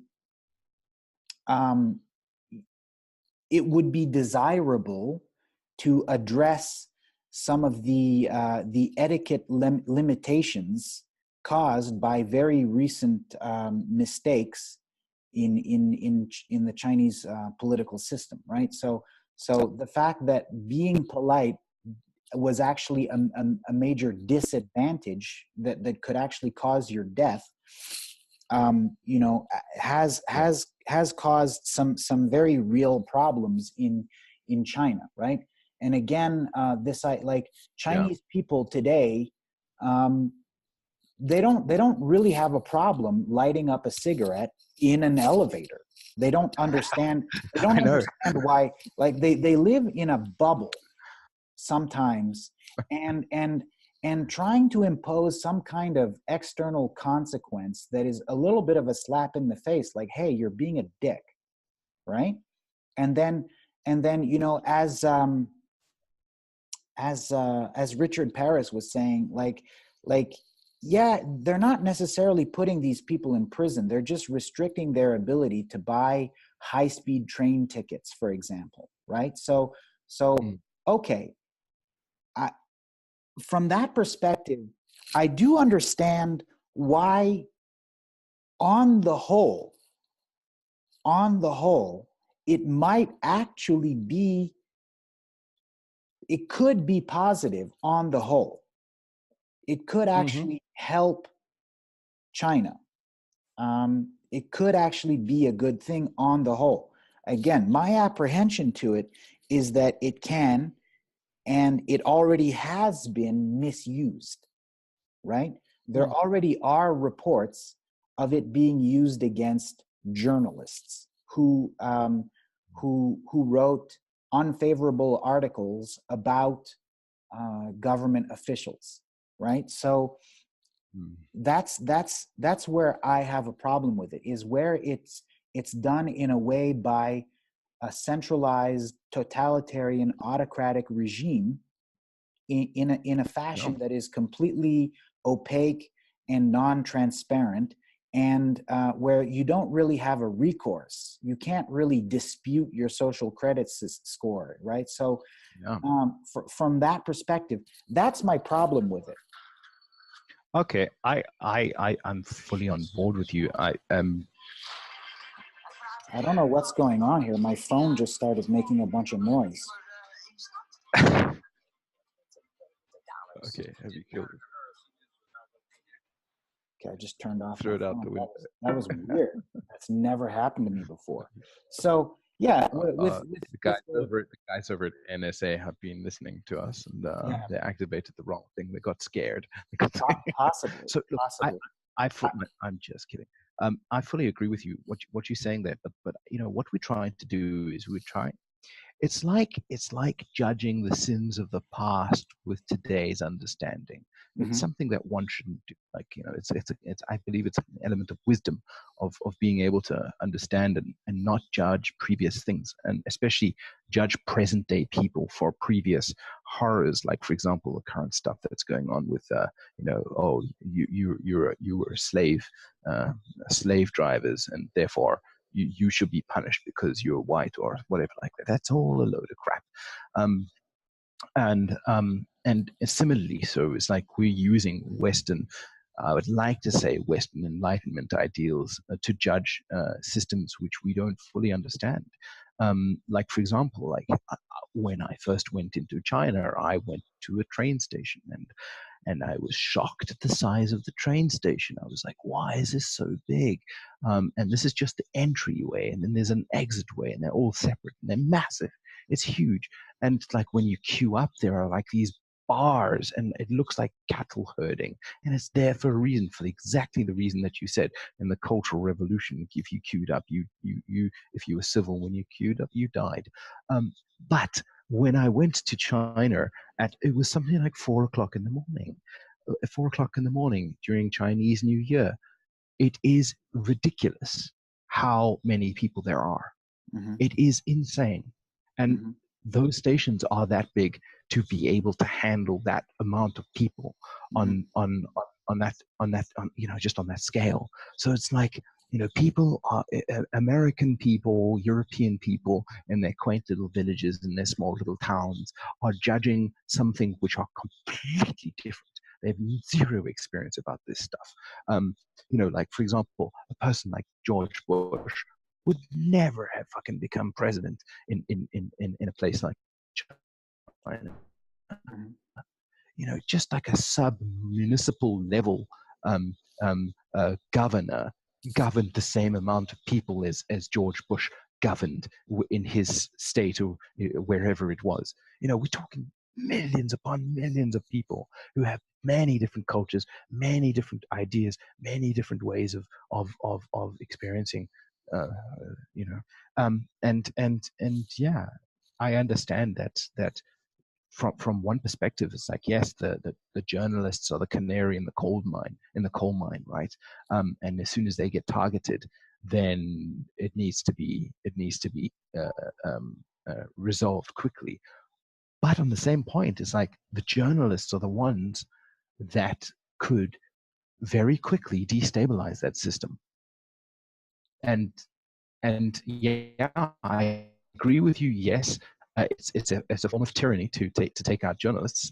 But, you know, like if those journalists were to go out there and were to be able to propagate that message throughout millions upon millions of people, there could be blood on the streets on I don't know. But at the same time, it's like the powers that are expressed within that surveillance system that is now in China, and especially the northwestern part of China, which is the experimental playground of systems that will be rolled out throughout China. You know, that in stuff. Xinjiang Autonomous Region, like that's exactly my point. That there's an abuse right there. So they currently, to give a little bit of context to people that have never been to China and don't understand anything about China. So Xinjiang Autonomous Region, aka East Turkmenistan, is a region of China that is primarily populated by an ethnic group called the Uyghurs. And it wasn't always a part of China. It's not historically a part of China. And currently, these Uyghurs are being discriminated against. They're essentially being colonized by the Han Chinese. So the central government is actually sending Han Chinese to live in Xinjiang. You know, the Uyghurs are not super enthusiastic about this, and so, you know, there's a little bit of a separatist movement, and then now there's a tremendous amount of repression in their communications and in their media, And then also there's credible reports from all kinds of journalists and media outlets that there are these essentially concentration camps or internment camps in Xinjiang that are currently holding about 1 million Uyghurs. You know, this surveillance system that you talk about, there's I think 1 camera for every 7 people in Xinjiang or something ridiculous like that. I forget the precise. I think it's the other way around. I think it's more like 7 cameras for every person. Right, something. It's whatever it is. It's when I heard the statistic, it was ridiculous. I mean, there's a ridiculous amount of surveillance and repression of the Uyghurs. And just to give you some context here, like when I was living in Shanghai, like these Uyghurs, these are, you know, the accusation is that these people are radicals, they're terrorists, okay? These people are not Saudi Wahhabis by any stretch of the imagination, okay? These Uyghurs, like they sell weed, they're cool people. I dated some Uyghur women when I was in Shanghai. They did not immediately get stoned by their male relatives. Like these people are for the most part, they're okay. They're okay people. There's nothing really wrong with them. There's no reason to be putting 1 million of them in internment camps, certainly. There's no way that there's 1 million Uyghur terrorists that are willing to blow themselves up in the name of Allah. I simply don't believe that. That's obviously not true, right? The problem is that what China is actually doing is they're colonizing Xinjiang by sending, you know, because China is a very ethnocentric kind of culture. 92% of Chinese people self-identify as Han. And you know, with the exception of maybe the Tibetans and the Uyghurs, I mean, the other there's 56 minorities, and again, with the exception of the Uyghurs and the Tibetans, the other 52 or well, let's see, 53 minorities. They're, for the most part, if they tell you that they're Han, you'll believe them, right? They have black hair and epicanthic folds over their almond-shaped eyes, relatively similar skin tone. I mean, you have to be a China expert to be able to just tell these minorities apart just by looking at them. And I don't think that you could actually successfully do this most of the time. Like, China is a very ethnocentric country. With very, very few visible minorities. And these visible minorities are definitely being persecuted against. So that's just how China works. I mean, China, being Chinese essentially means being Han. If you're not Han, you're not really Chinese, right? Like Han Wen or Han Yu, Han Zi, right? Like the Chinese characters are called the characters of the Han.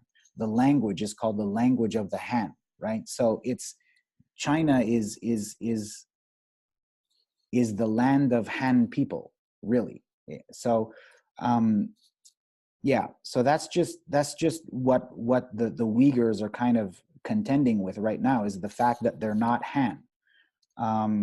And that's really, I think, a gross human rights abuse, right? So there's a perfect example of this social credit score system and this repressive surveillance technology not helping at all, right? Being used in a grossly abusive and totally inappropriate, and immoral and unethical manner. And that's my point that I'm making. On the whole, if you're Han and you're trying to control, you know, for the lack of etiquette of other Han Chinese people, and you don't care about visible minorities, and, you know, honestly, I'm not sure that Chinese people generally really care about visible minorities that much. Just in my experience, having lived there for 12 years.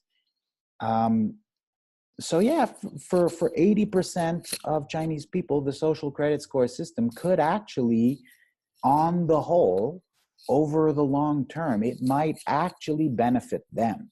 It might. but certainly there's room for abuse there. There's absolutely some room for abuse with this system. There absolutely is, and it already is being abused.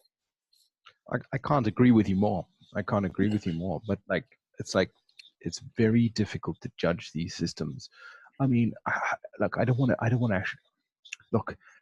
You're going to have multiple sides to the argument, and you should have them both in your head at the same time and let them fight it out, and you can argue with each other, and we can come to some sort of like understanding. But I can also see the valid points for it, as well as against it. Mm-hmm. And from my perspective, this is not a future I would like to exist in. And I said that to my friend as we were barreling down some road in China.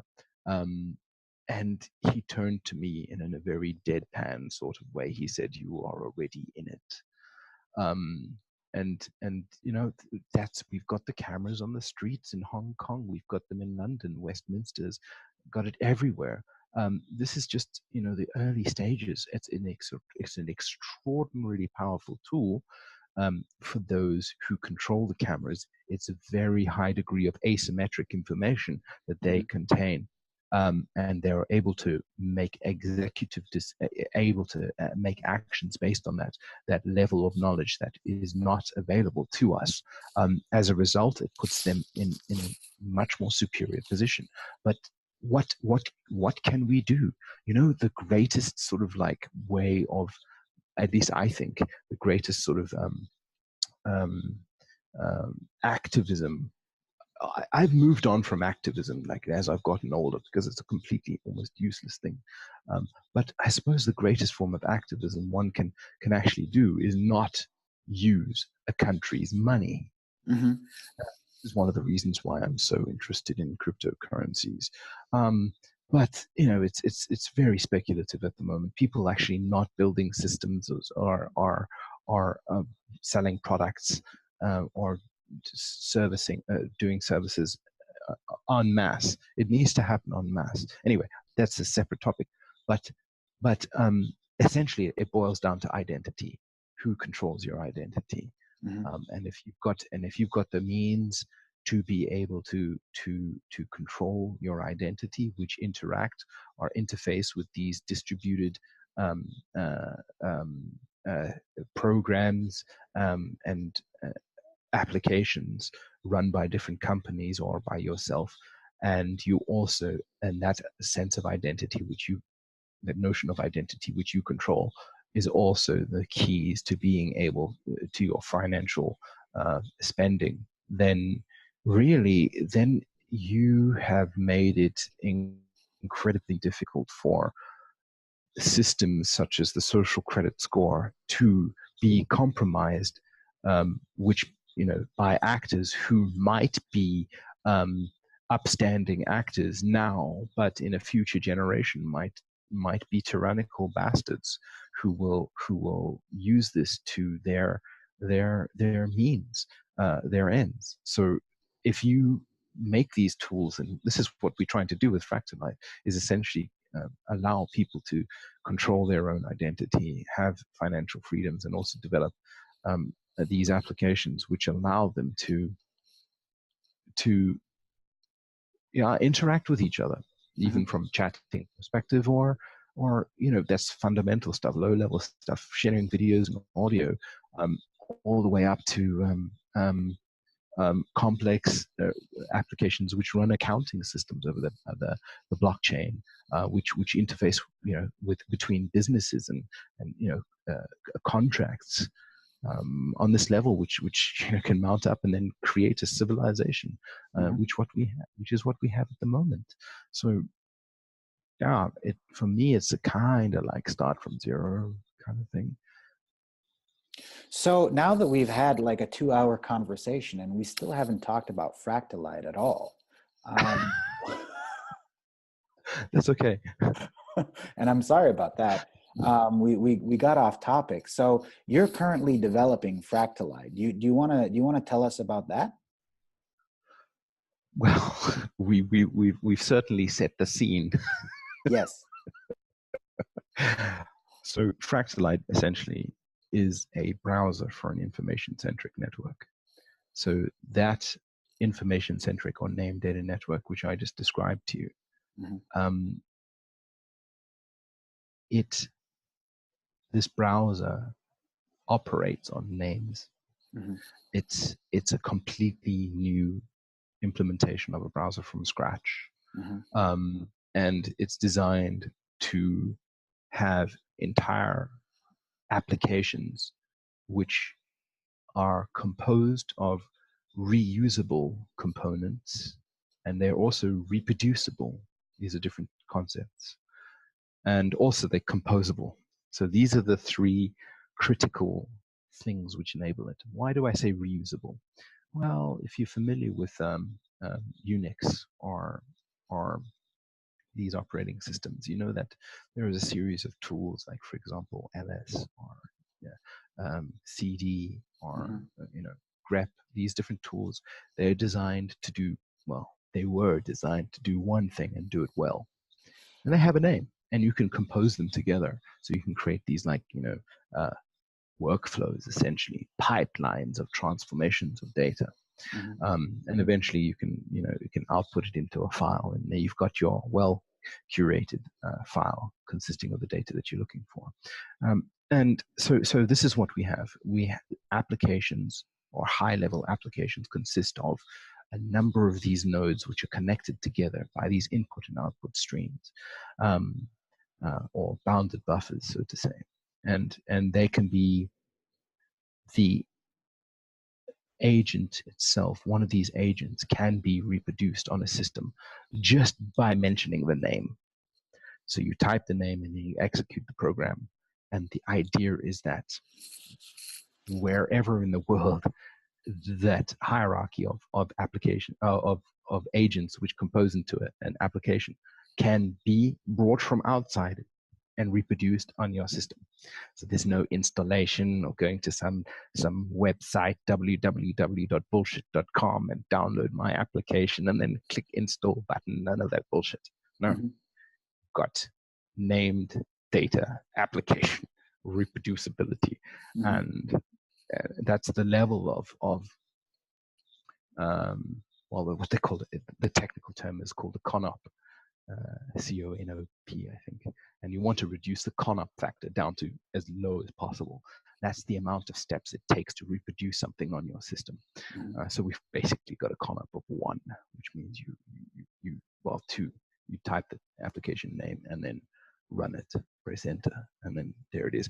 We have managed to do that on the browser level. And that's the reason why the browser is so successful, because you just type in www.facebook.com and the application is now reproduced. Well, the view is reproduced on your browser.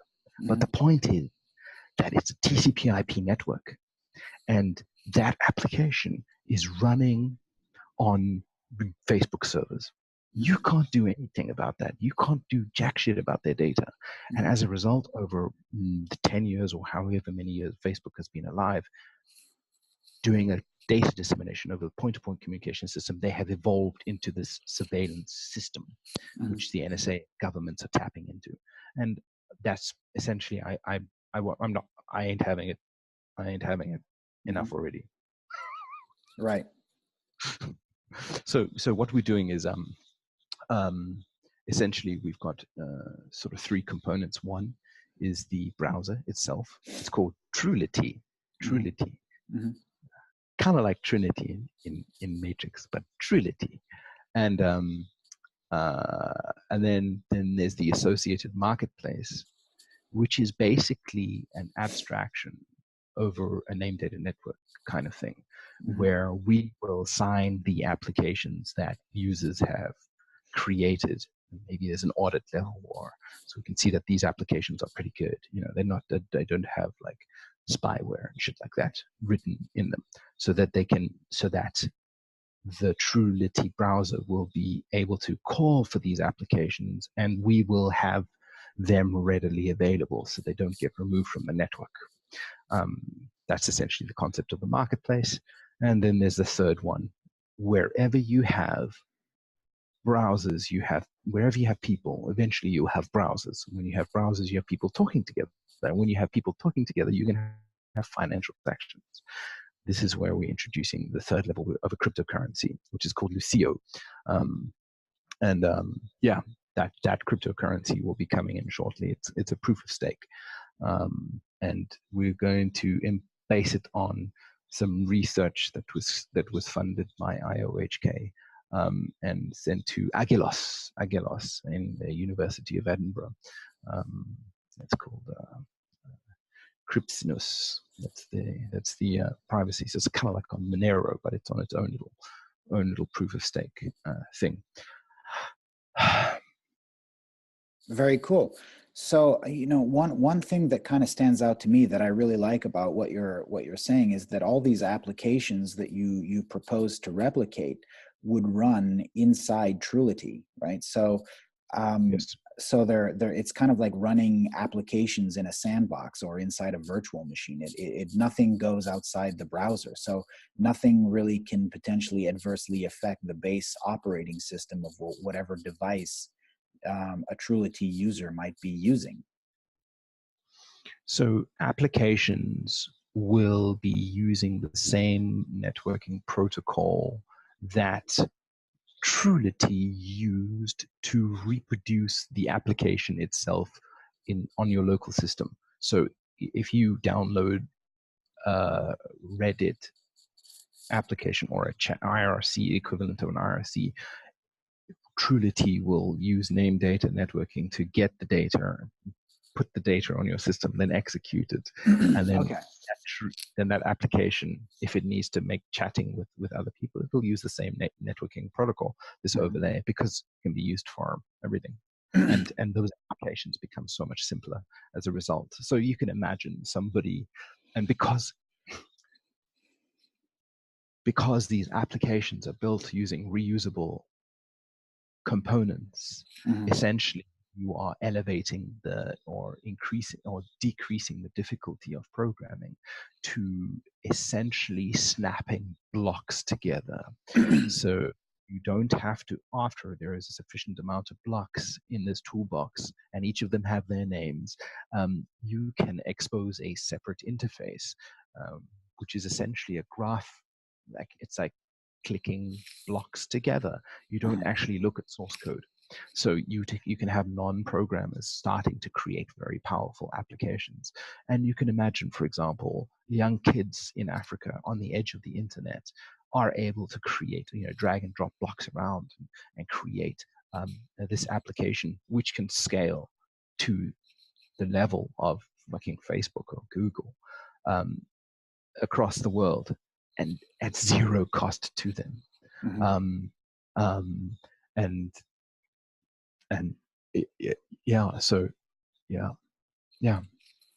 Very cool.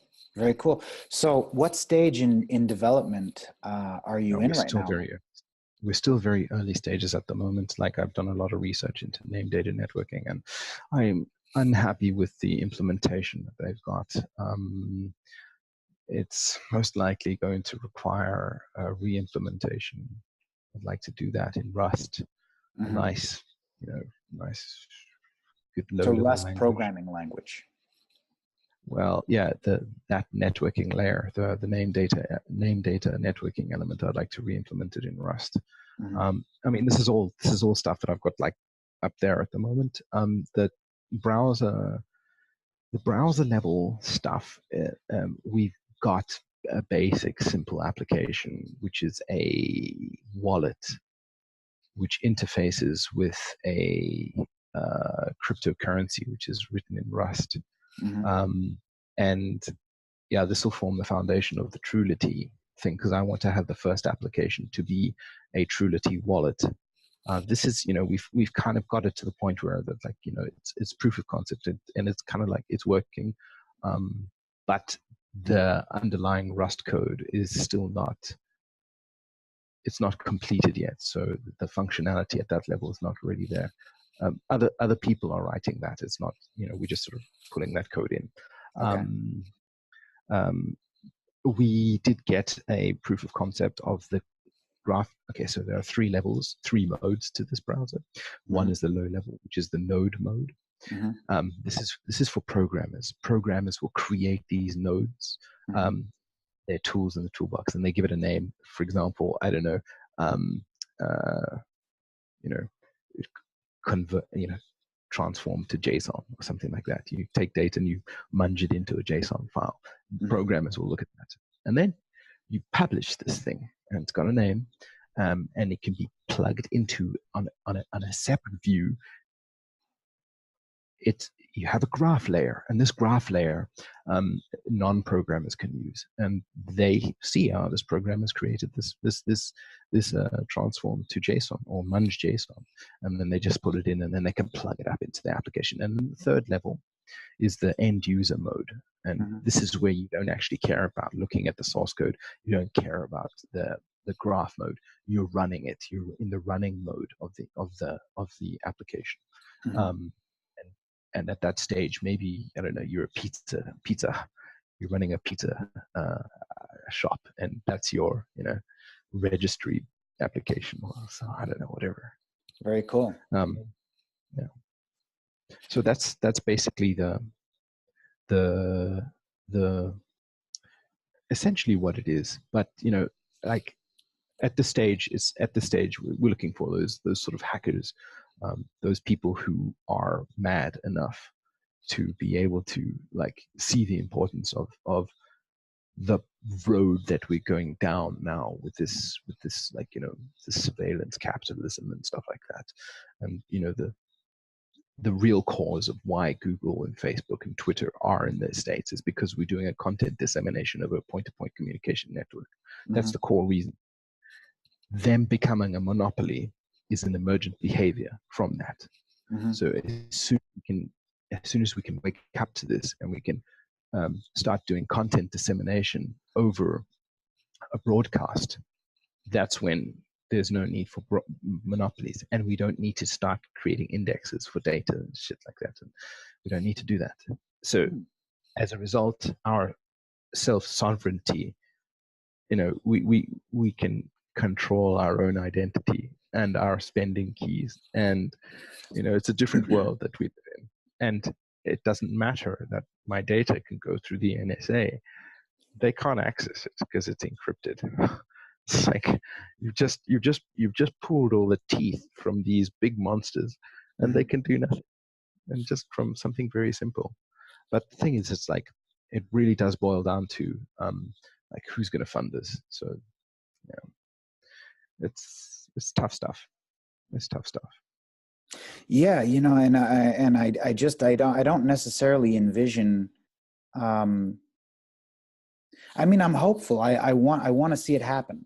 I want to see it happen. I want to see this kind of Trulity browser on an Android and an iOS device, and because here's the thing. I mean, maybe iOS in the developing world currently is not super relevant, but a lot of people on planet Earth are not going to grow up with a laptop or a desktop computer, right? Like my first computer was a 486 running Windows 3.1. Most people on planet Earth today that are going to get their first computer are going to get a computer that fits in their pocket, right? Yeah. So these decentralized censorship resistant systems running as full nodes on a mobile device that has power restrictions, that has to run off a battery for a whole day, that's an engineering challenge, certainly. It's really tough, yeah. You're absolutely right on the first iteration. Look, essentially what we're doing is also research and development. This is a lot of research that's going into this. Like, people haven't really gone down this path. Like, nobody's that I know of have gone as far as creating this sort of browser for an information centric network, and yet redesign like every single application such that the entire hierarchy can be reproduced.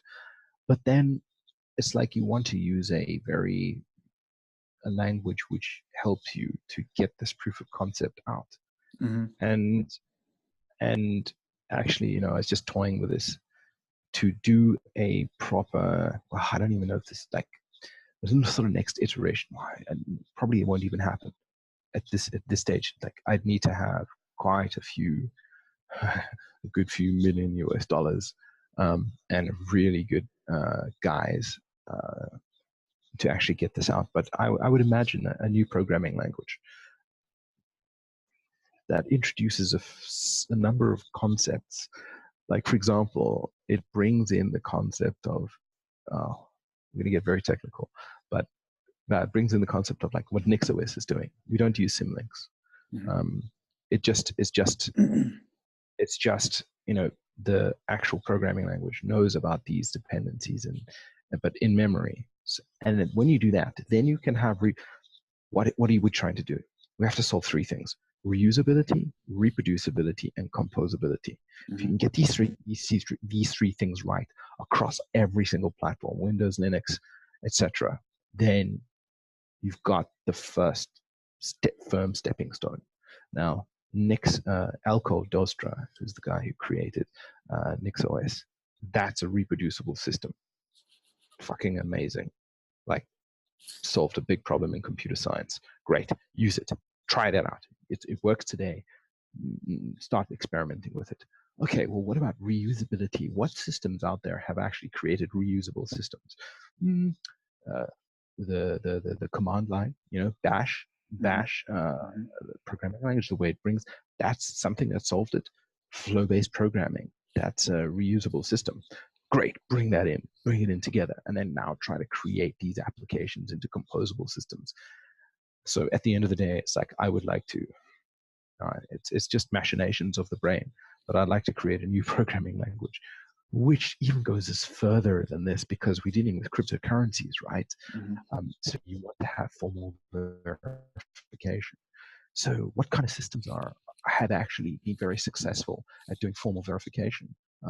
I tell you, that's the Gregorio Rosso guys. That's the University of Illinois, Urbana-Champaign.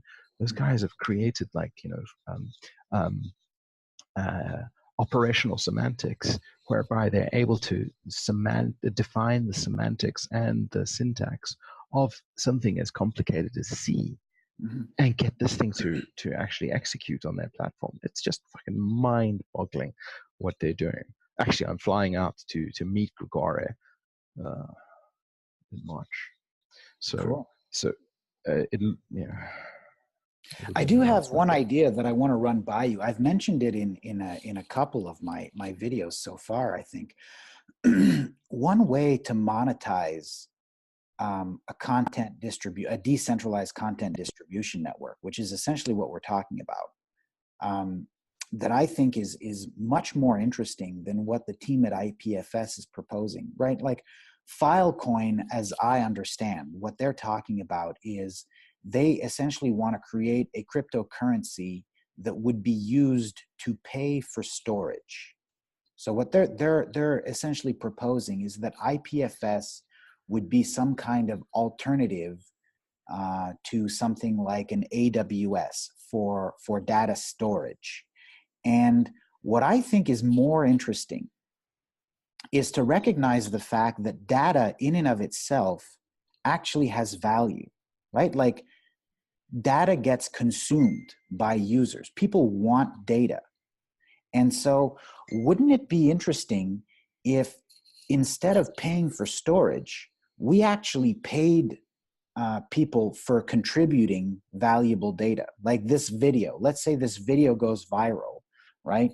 Wouldn't it be cool if we could count the number of replications amongst the nodes on, let's say, the Truity network, and we could say, well, my video made it to 80% of all these nodes, so I'm going to get a reward, you know, based on, let's say, a cryptocurrency issuance.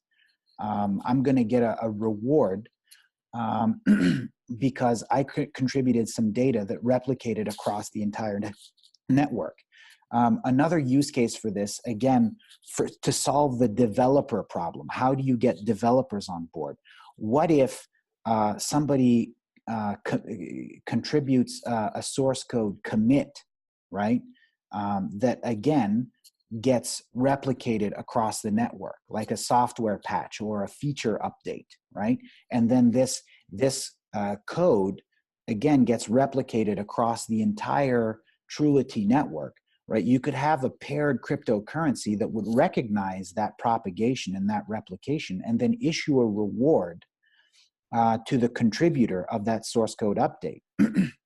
And then the next thing that I'm super duper excited about, right, is this idea of decentralized or distributed AI, right? So let's— whoa. One thing at a time, Decentralized AI, that can wait, please. Well, let me finish.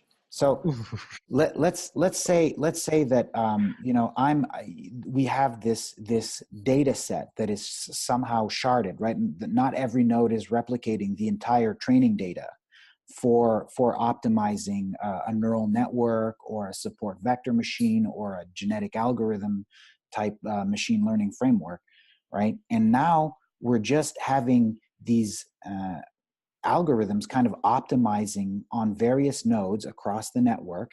And as they increase their performance, I share my version of the algorithm across the network. And I say, well, my thing is able to answer 95% of my questions accurately, right? So, and then if it's able to achieve the same performance on different nodes across the network, it would then, obviously, if it's a very good, high performance algorithm, it would again propagate the network. So then you could actually incentivize people to contribute their computational resources to generating data, to having just their computers working on generating algorithms that would be useful to the network as well. So you could have content creators, you could have programmers, and you could have machine learning algorithm optimization, all essentially being incentivized by pairing a currency to the sharing and replication of data across a network, right? So that's what I think would actually get a lot of users and code contributors on board. That's, I think, how you get a network effect, is by giving people money essentially to use your system. All right, so maybe I can describe the process that I'm going to do that. But before we do that, so ultimately it sounds like you're wanting to incentivize people to come onto a network. Mm-hmm. All right, now your premise on rewarding people or being able to determine how popular data is, and then appropriately rewarding that individual. But not only the individual who contributed the original file. Irrelevant. That's just like the top level. Okay, yeah. That's the general gist. Okay, so I won't do that. No ways, never. Google, Microsoft have similar sorts of problems, mm-hmm. Which is associated with clickbaiting. Mm-hmm. So they've got AdWords, and the idea is like, well, okay, this is a popular ad word. Okay, great. So you're gonna get your bastards out there who are gonna like, oh, fuck yeah, okay, I'm gonna click this stuff. I'm gonna create clicks so I can get payments. So now you've just introduced an arms race. I'm not interested in getting into arms races. It's a diminishing returns. It's gonna mess you up in the long run. And what's gonna happen is that I believe your system is gonna be filled with trash. Number one, very few people can actually genuinely think, be able to hold arguments within their own head, mm-hmm. and come up with, like, be able to refine a thought, mm-hmm. to the point where it's quality. And then when it is quality, like, most people won't understand it. So, and secondly, you're incentivized to just put everything out there, and then you'll be incentivized to create bots that will go out there and do the equivalent of clicking on it. What systems are you going to have in place which is able to determine the equivalent of this click clicking factor because it's a decentralized environment. Well, obviously, look, I mean, here's the thing. AI, you're looking at the AI to do the controlling thing, but you can have AI, reputation scores. You can definitely put in place countermeasures to to avoid like nodes that are constantly producing trash and you know you can incentivize, you can add some level of transparency and some consensus mechanisms that would create, or that would, you're not gonna eliminate the problem, but you can definitely box it into a corner. You can mitigate, right? If you solve 80% of that problem, that's and incentivize, you know, true content creators, content contributors, and real programmers, and really valuable people to join your network and get that network effect, right? By paying them, right? You want to create that network effect, obviously. So this idea that those problems can't be mitigated. I mean, look, clickbait exists. I don't click on clickbait, right? I know what clickbait is, and I mean, there's definitely ways around that, and there's ways of filtering it out, and you know, getting rid of those problems that's not a miracle. That's not a miracle. It's just it's a necessary engineering challenge that would allow you to get growth. And that's my point. Like, if you create a system that has 5 users that think it's really cool, right, and then nobody else uses it, you're not solving any problem, right? In order to solve the problem of censorship resistance, for example, you have to get something that would become popular in mainland China, that mainland Chinese people would actually want to use because it adds value to them. And the reason it would add value to them is because you've got a community of core developers that are constantly updating this thing, and these core developers should be paid. All right, so we got cut off there because my battery died. I had my screen dimmed to the lowest possible setting. I was running my screen on austerity mode. I basically decided to have my screen set at barely visible. And I didn't see the notification that my battery was critically low. So my fault. Anyway, yeah, so I guess I kind of have to go now. We've been talking for quite a while. And I have a meeting this afternoon. So yeah, to summarize, I feel like one of the biggest challenges to any of these open source initiatives is how do you get developers and users on board, right? You have to get people, because developers cost $100,000 a year. That's just what they cost, right? They cost more than that, good ones, senior ones. But if you want to get a community of developers, that are going to work on this, you know, consistently, right? You got to find a way to incentivize them to do that, and I don't know how else you do it, right? Because raising capital, you know, for the purpose of, because when I spoke to investors, I've spoken to investors, and I explained what I was doing: decentralized, censorship resistant stuff using, you know, distributed hash tables and torrent like protocols. And they were like, oh, so you're trying to build a piracy network? And I said, no, I'm trying to build a censorship resistant content distribution network because there's a huge market of at least 1.4 billion people in mainland China that could make use of this technology. And they're like, okay, is it legal in China? Obviously not. No, it's not legal in China. So you want to build an illegal pirate network? Yes, that's correct. I want to build an illegal pirate network for the purpose of enabling free speech and privacy, which are 2 basic fundamental human rights. You can read, you can go to UN.org and read, hang on, just wait a minute, because this is important, right? This is I really want to drive home this point here.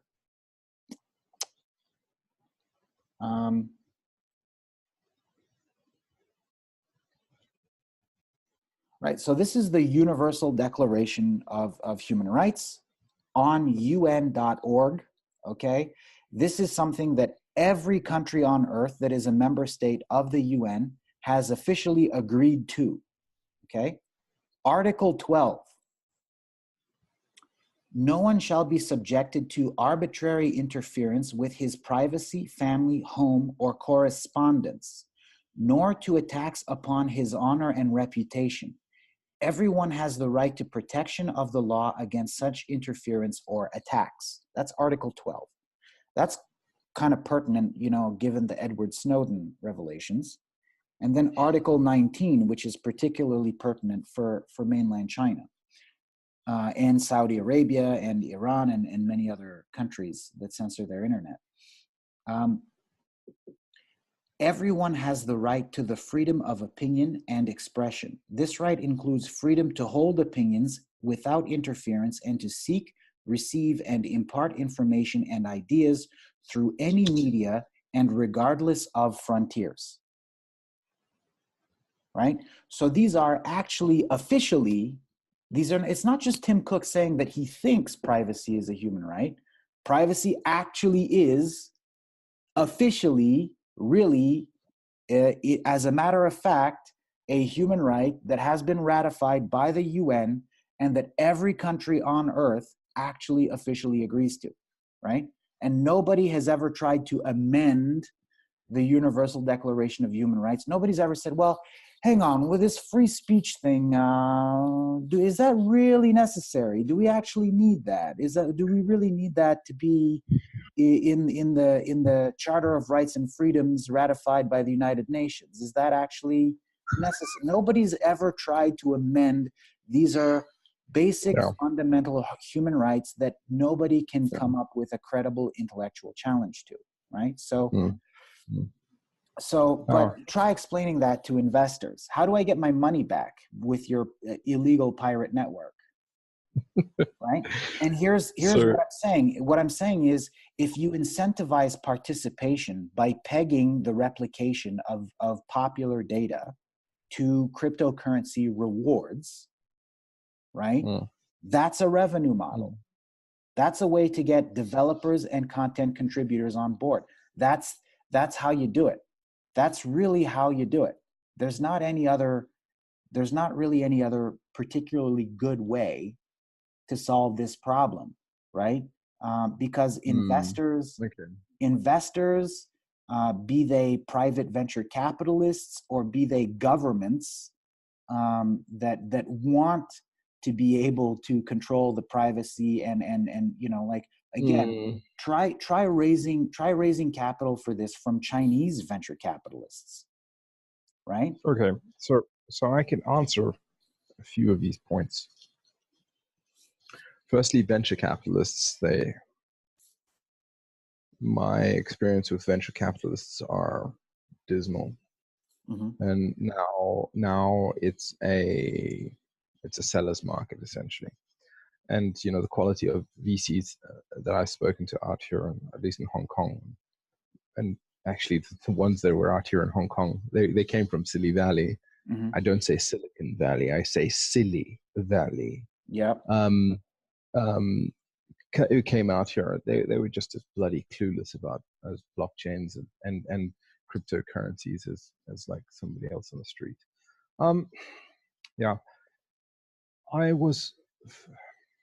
So why do I say it's a seller's market? Number one, you've got the concept of an ICO or STOs or whatever these things are. And this is a effective way of actually raising money. And actually, you can see these venture capitalists, they're getting pretty nervous. Of course, on the outside, they're all like charade. We don't have a problem. You know, some of them will actually like it because it's like, well, we don't believe in this company anymore. We have tokens. Let's sell out. And then, you know, they sell out, and then they've already not even associated with this company anymore. The way I'm going to do this is do an ICO. This will get an initial cash injection, which will be able to hire out some programmers I know who are who resonate with this sort of thing and also have the skills to be able to do this. But of course they're expensive, but this is what, this people have children to pay. I mean, children to put through school and, food to put on the table. Right. That's the thing about it. Post programming, it's like, yeah, okay, let's have it for free. But it's just, you don't appreciate the work and the energy and effort that's gone into that code. So initial cash injection is with the ICO. This build out initial infrastructure, and then thereafter, there's a large portion. I don't know, a great portion of the pre-mine I will be allocating towards subsidizing programmers. So basically what will happen is that you get people who want to have an application, and a programmer creates an application. Initially, we will be the ones who create the core, the seed set of applications. And a user, if you want an application, then you just pay like 1% and we'll subsidize the rest from this allocation of the pool. And over a period of time, you will pay 2%, then 3%, then 4%, then 5%. And our subsidization will drop. And this way, programmers will get the full amount of money or coin for their work. And of course, they are incentivized to create reusable code. Reusable code is defined by code which is used in ways that you did not expect it to be used. So that component can be used in all sorts of different hierarchies, and you don't know why, but you can see that the download rate or the usage rate is quite a lot. But so that incentivizes people or programmers to build applications. And then if you have the reproducibility level at a sufficiently good level, you can get non-programmers that are able to take these reusable components and then remix them into new applications. Those remixing of the applications can be packaged to do different applications, a different like thing. Libraries. And like what? Like libraries, software libraries. Libraries are a higher granularity of looking at this. I'm talking about very low level. They're functions. Each one is a function. Right. Okay. It's at a function level essentially, but that function level can branch out and become more complex. You can have multiple functions in it. Sorry, it's agent level, and you can have multiple functions within an agent. Anyway, so you can a non-programmer can remix that into other applications, and then they can do a markup, and then they can sell it for put it on the marketplace that does something else. And then here's the thing: it's like me as an end user, I call your application hierarchy by name, and I pay a certain amount of money. What will happen is that every component in your hierarchy might have been created by other programmers, but when I pay, each of those programmers will be paid for their reuse.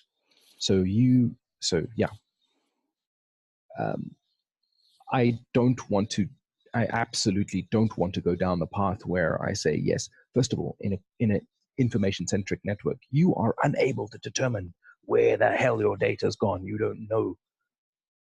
And there's no way you have the mechanism to even control where it goes, because if you have the mechanism to control where it goes, then that means you're fucking Beijing. That means you're China. That means you've got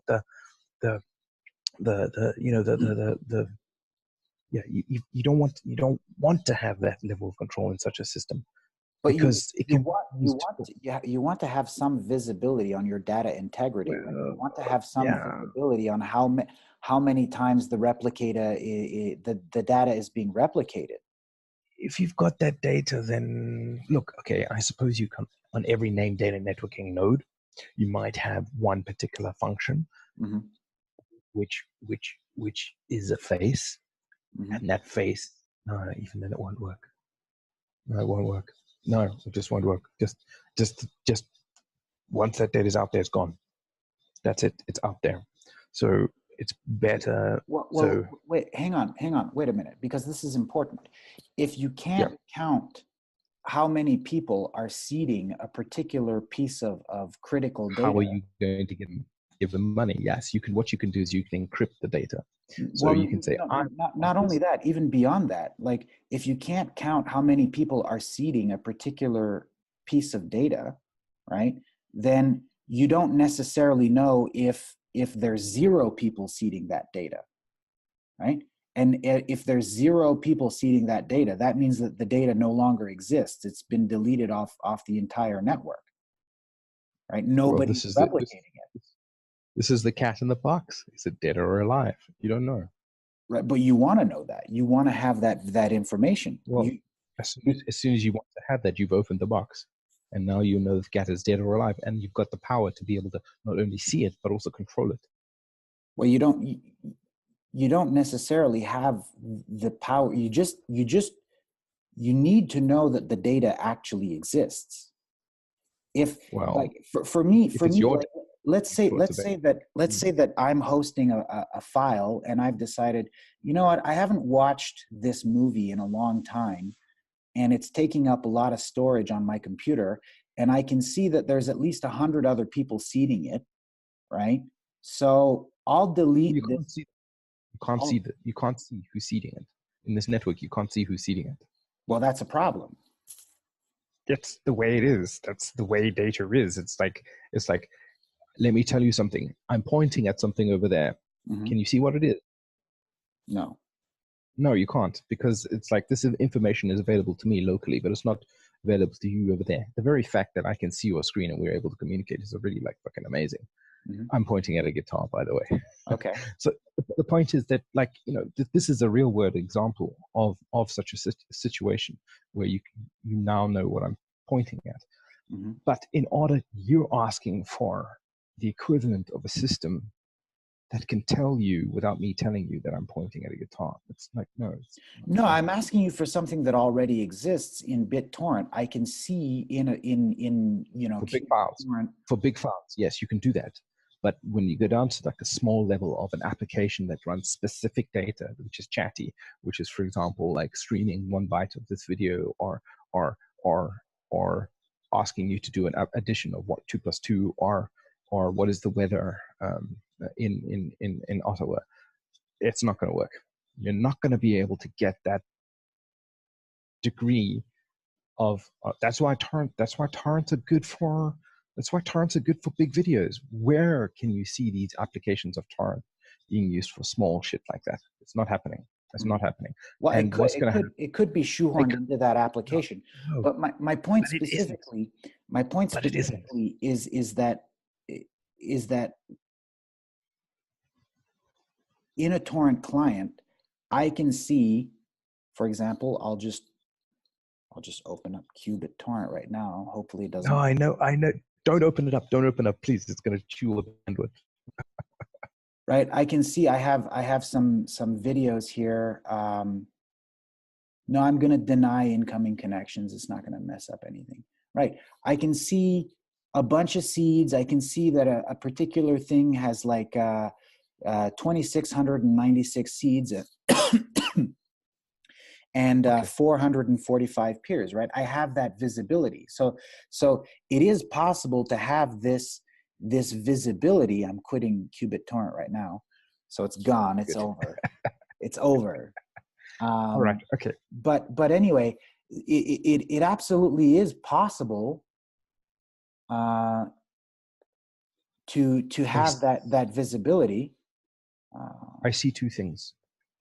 I understand what you're saying. And we want that visibility because, again, if you don't have this visibility, it means that it's possible that a valuable file has been gone. You want to have, right? You don't want that visibility. I'll tell you why.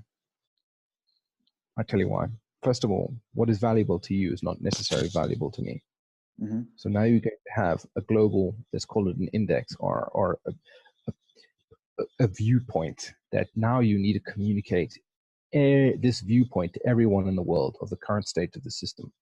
That is huge. And if that can only scale up to, like, currently what, the books comics, porn, videos, and big things, whatever is on Pirate Bay. I mean, even then they had to like do massive like architectural shifts to do magnet links. Mm-hmm. You're not. Well, the reason they went to magnet links. Stop. Wait.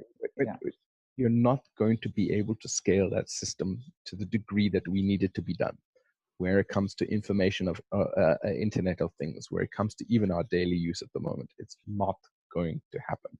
Now, second thing, when I went through this very same process as you for a number of years, it's like it's very easy to get into a rut, and you get your design thinking onto one thing, and you found a local maximum, basically within your current level of knowledge or the current level of where you are. You think you're at a local maximum, and you think that's where, as a result, you make design decisions based on those bits of information. In your case, your system works on the ability to see how prevalent a bit of content is in the network. If you don't have that, your entire system falls apart. So you're going to grab onto it. You need to disassociate yourself with your ideas. Treat them like dirt. Like, don't get romantically engaged to your ideas. Otherwise, what happens is you go into a rut and you just stay there.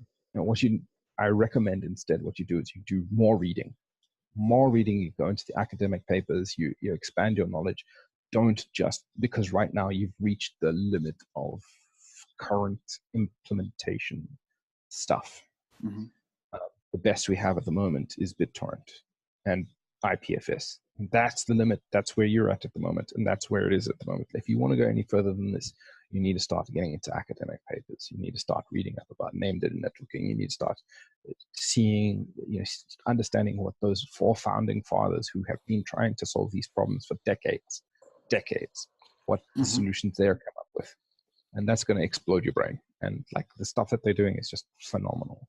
But no, then, I'm at a point where I have an honest disagreement with you. I really feel like it's absolutely necessary that I know that there are more than 0 people that have a complete copy of or at least the network as a whole has a total copy of my file, right? It is imperative that I, as the sharer or the contributor of this file, know that this file has been replicated over the network, and that if I delete it or if I turn my computer off, the file is still available. That visibility is imperative, right? That I must have this. If I do not have this, I do not know whether or not my file is available on the network. Okay, now I'm going to answer. Is this for one of 2 reasons? 1, you want to monetize the network so that you can get developers on, or 2, you want to make sure that that video of whatever it is that Beijing, China doesn't like is still available? Both. Or is it both? Okay, so first of all, the system I've spoke about can already make sure that that file is in the network.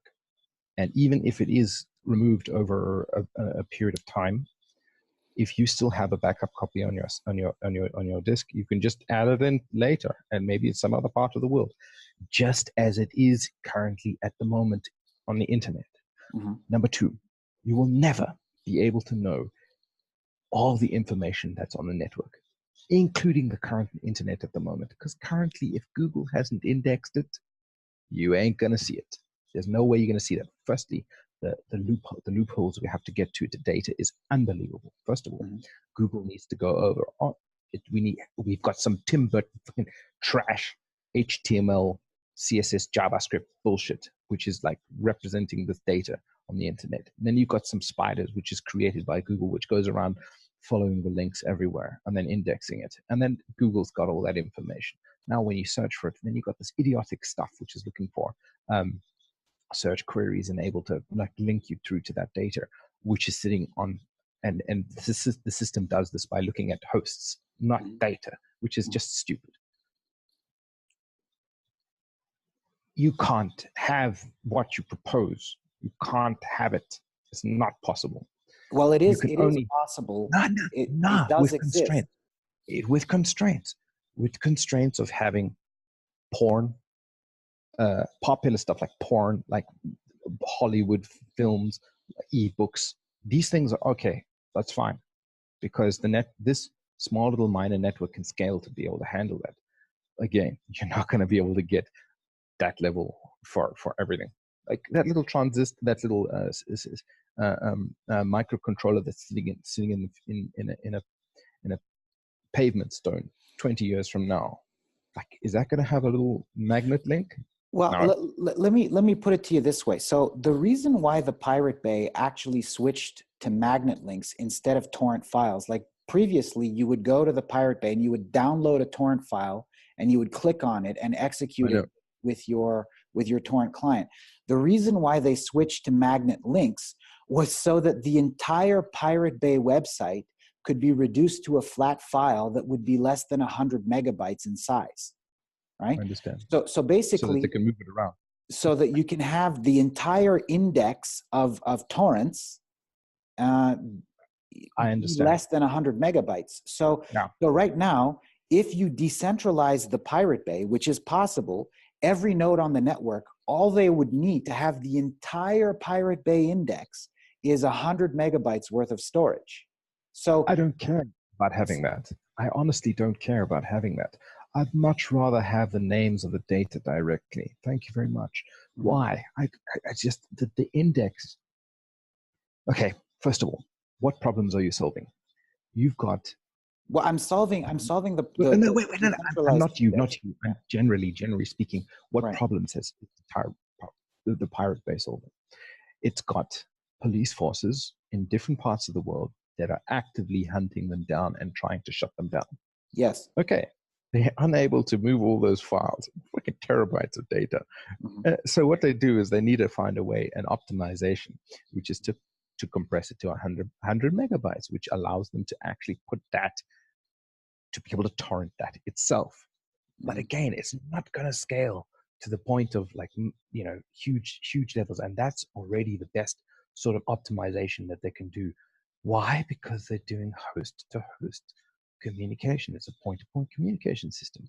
As soon as you remove the host abstraction, you remove the indexing by that host abstraction, you name the data directly, you plug it into the system, that data goes wherever it is. So it could be like in Mongolia, somebody search for it. There's a copy in Mongolia. Great.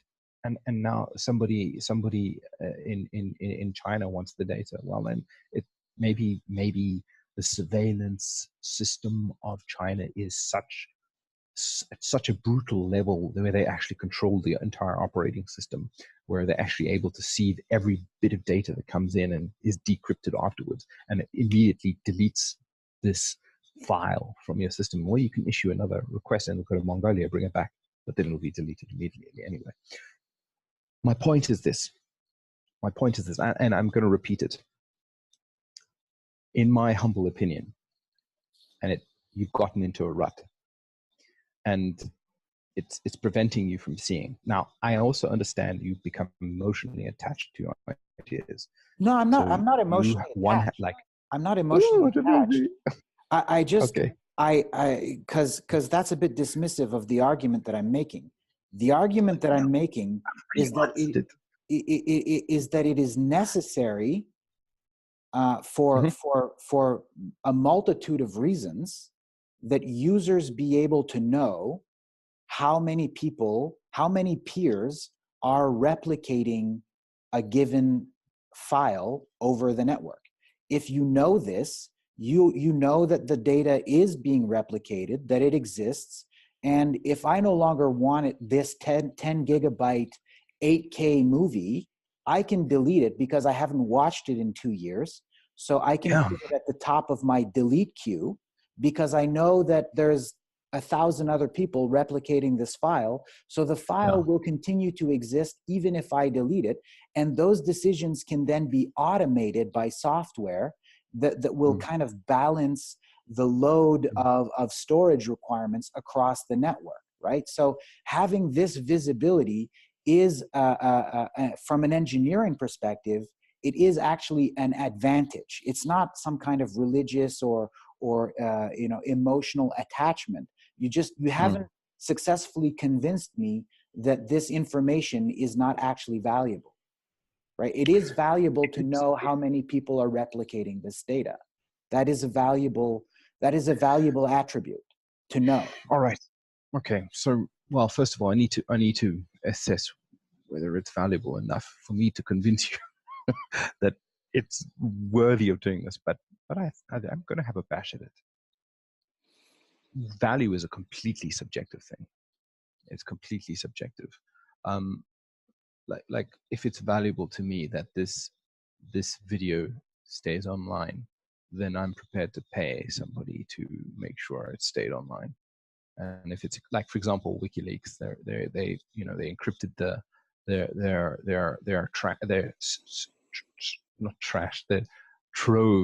trove of leaked documents into an encrypted file, and then they stuck it on torrent. And you know, it's because value. Torrents give them the visibility of the fact of knowing that people are seeding it. That's my point. It solves that problem. No, the problem there that they were solving was they were looking to distribute the data far and wide, disseminate the data. This is what they were trying to do. That's the core problem, is disseminating that data. It's a dead man's switch. And then if something happens to Julian Assange, then somebody, a trusted party, would leak the password to that thing. That's the problem it would solve. Not knowing whether somebody it has the file or not, that it's distributed. And the more people that get it, and also from another perspective, right? Knowing if my file is popular is also useful, right? That's what I'm trying to say. From a content creator perspective, right? Like you want to have having some metrics, right? It's good to know this. It's good to know, number one, that my file exists. That's good to know. It's good to know that my file actually exists. And I view this information as critical. And it's good to know, for me as a content creator, it's also good to know if this video is more popular than the last one, right? You can't have it. You can't have it. Well, I can have it. I can have it with BitTorrent. I can have it with technology that already exists. I can have it. It does work. It's been working for 20 years. I can absolutely have it. Yes, I can. And I can have the entire index of the Pirate Bay with everything on the Pirate Bay for 100 megabytes. So your technology has to be substantially better and not take away features that I consider to be critical, that I can already have, that exist. Okay. Number one, what content are you looking to disseminate? This video, for example. Then torrent, perfect for you. Perfect. Exactly what I'm saying. No argument. Yes. But now I want you to try to reproduce this. Get another node on your network of these systems. Get them to do a single computation of 2 + 2. You're not going to get that. And how do I win by being able to do this in this system that you're describing? Like, how does that? How do you win? It means you no longer give a shit about peers. You don't care about peers, because as soon as a peer is the concept of a host, and as soon as you have hosts, you have host-to-host or point-to-point communication systems. And if you're doing a content dissemination over a point-to-point communication systems, you're shooting yourself in the foot. Well, listen, hang on, wait a minute, because look, the reason why the internet is valuable is because it enables for communication and dissemination of ideas, right? It's a data store, basically. It allows. That's how we're using it now. That's correct. Right. I agree. But that's why it's valuable. We definitely want a network where we can go and download information that is useful to us, right? I agree. We want Wikipedia. To a certain extent, we want the Pirate Bay, right? To a certain extent, we want the internet. Like, the reason why everybody is getting on the internet on planet Earth right now is because it has value as a data store, obviously. Yes. And what I'm saying is, what I'm saying is that BitTorrent, basically as a means of disseminating information, is completely censorship, is very, very highly censorship resistant, and has a lot of valuable features that you propose to take away. No, because I'm still able to disseminate that data. But you cannot confirm that you have actually done so, since you don't know that any other peers have actually replicated it. That's my point. If you cannot I can as soon as I query the network and I say, okay, is this data available? But don't check my content store. And if it returns, then I know it's out there. So you know that at least one other person has replicated it. Yeah. And you have to constantly check. But this is what I'm trying to say to you, is that that data is out there. Mm-hmm. It is out there. Yeah. And it has been communicated to wherever it's needed. But this is like quantum mechanics stuff at this stage now. It's like no. It's not. It's just you're gonna get that for big files. The visibility of data replication is a useful feature. It's useful for me to know that the data actually exists on the network. That is useful. We want this feature, and we don't want to have one node publishing something and then constantly having to query the network to see if that file still exists. Yeah, but we have to do that. Like, is this we can just use BitTorrent. Yes, in physics we have to. Is the ion facing? Is the electron spinning upwards or is it downwards? Is it facing upwards or downwards? Mm-hmm. You don't know until you query it. And then you know. Then the state of the system collapses, and now it's up now. And then you go away. Where is this damn freaking electron? Where is it? But we're talking about files that are valuable. So on the BitTorrent network, for example, I can know how many people are replicating it, and that visibility again, like this video is fine. Yeah. For this video is fine. For this video, for books, for books is fine. For audio, video, text, audio, these are basically everything on the internet. But chat messaging? Games. Well, IPFS, you can do you can have games are large files which you can replicate over a torrent. And IPFS has PubSub, so IPFS is solving the chat problem as well. Mm-hmm. Right? So IPFS is like the next evolution of torrents, and that's why I'm excited about it, because you can do the chatting, which you say, well, torrents can't do. That's I don't agree that you can't do it with torrents. I agree that it would be terribly impractical. Right? It would be slow. And it would be terribly impractical to do instant messaging over torrents. But PubSub on IPFS does it, and I view that as, again, you also said it was a step in the right direction. And as long as it does everything that torrents do, and I have the visibility of the replication across the network, like, that's good. I don't see the problem. It's definitely a tool in the toolbox. Maybe your system has other use cases for different applications, but that doesn't mean that IPFS is not going to be useful once it's fully developed. Like, there's still going to be plenty of use cases for disseminating text, audio, video, games, software, whatever, using a torrent-like protocol. Yeah, that's what I think. I absolutely agree with you. I mean, this is, we're in the equivalent of a Cambrian explosion at the moment. Right. You know, there's going to be lots of things that are going to be created and destroyed, and eventually the fittest for survival will be the ones that sort of like, you know, are able to solve the most amount of problems and gain sustenance from as many different things as possible, and continue living. But anyway, I don't know. This has been quite an interesting conversation. I agree. This has been really, really great. I think this is one of the better conversations I've had so far. And I have to go. I have to go pretty soon.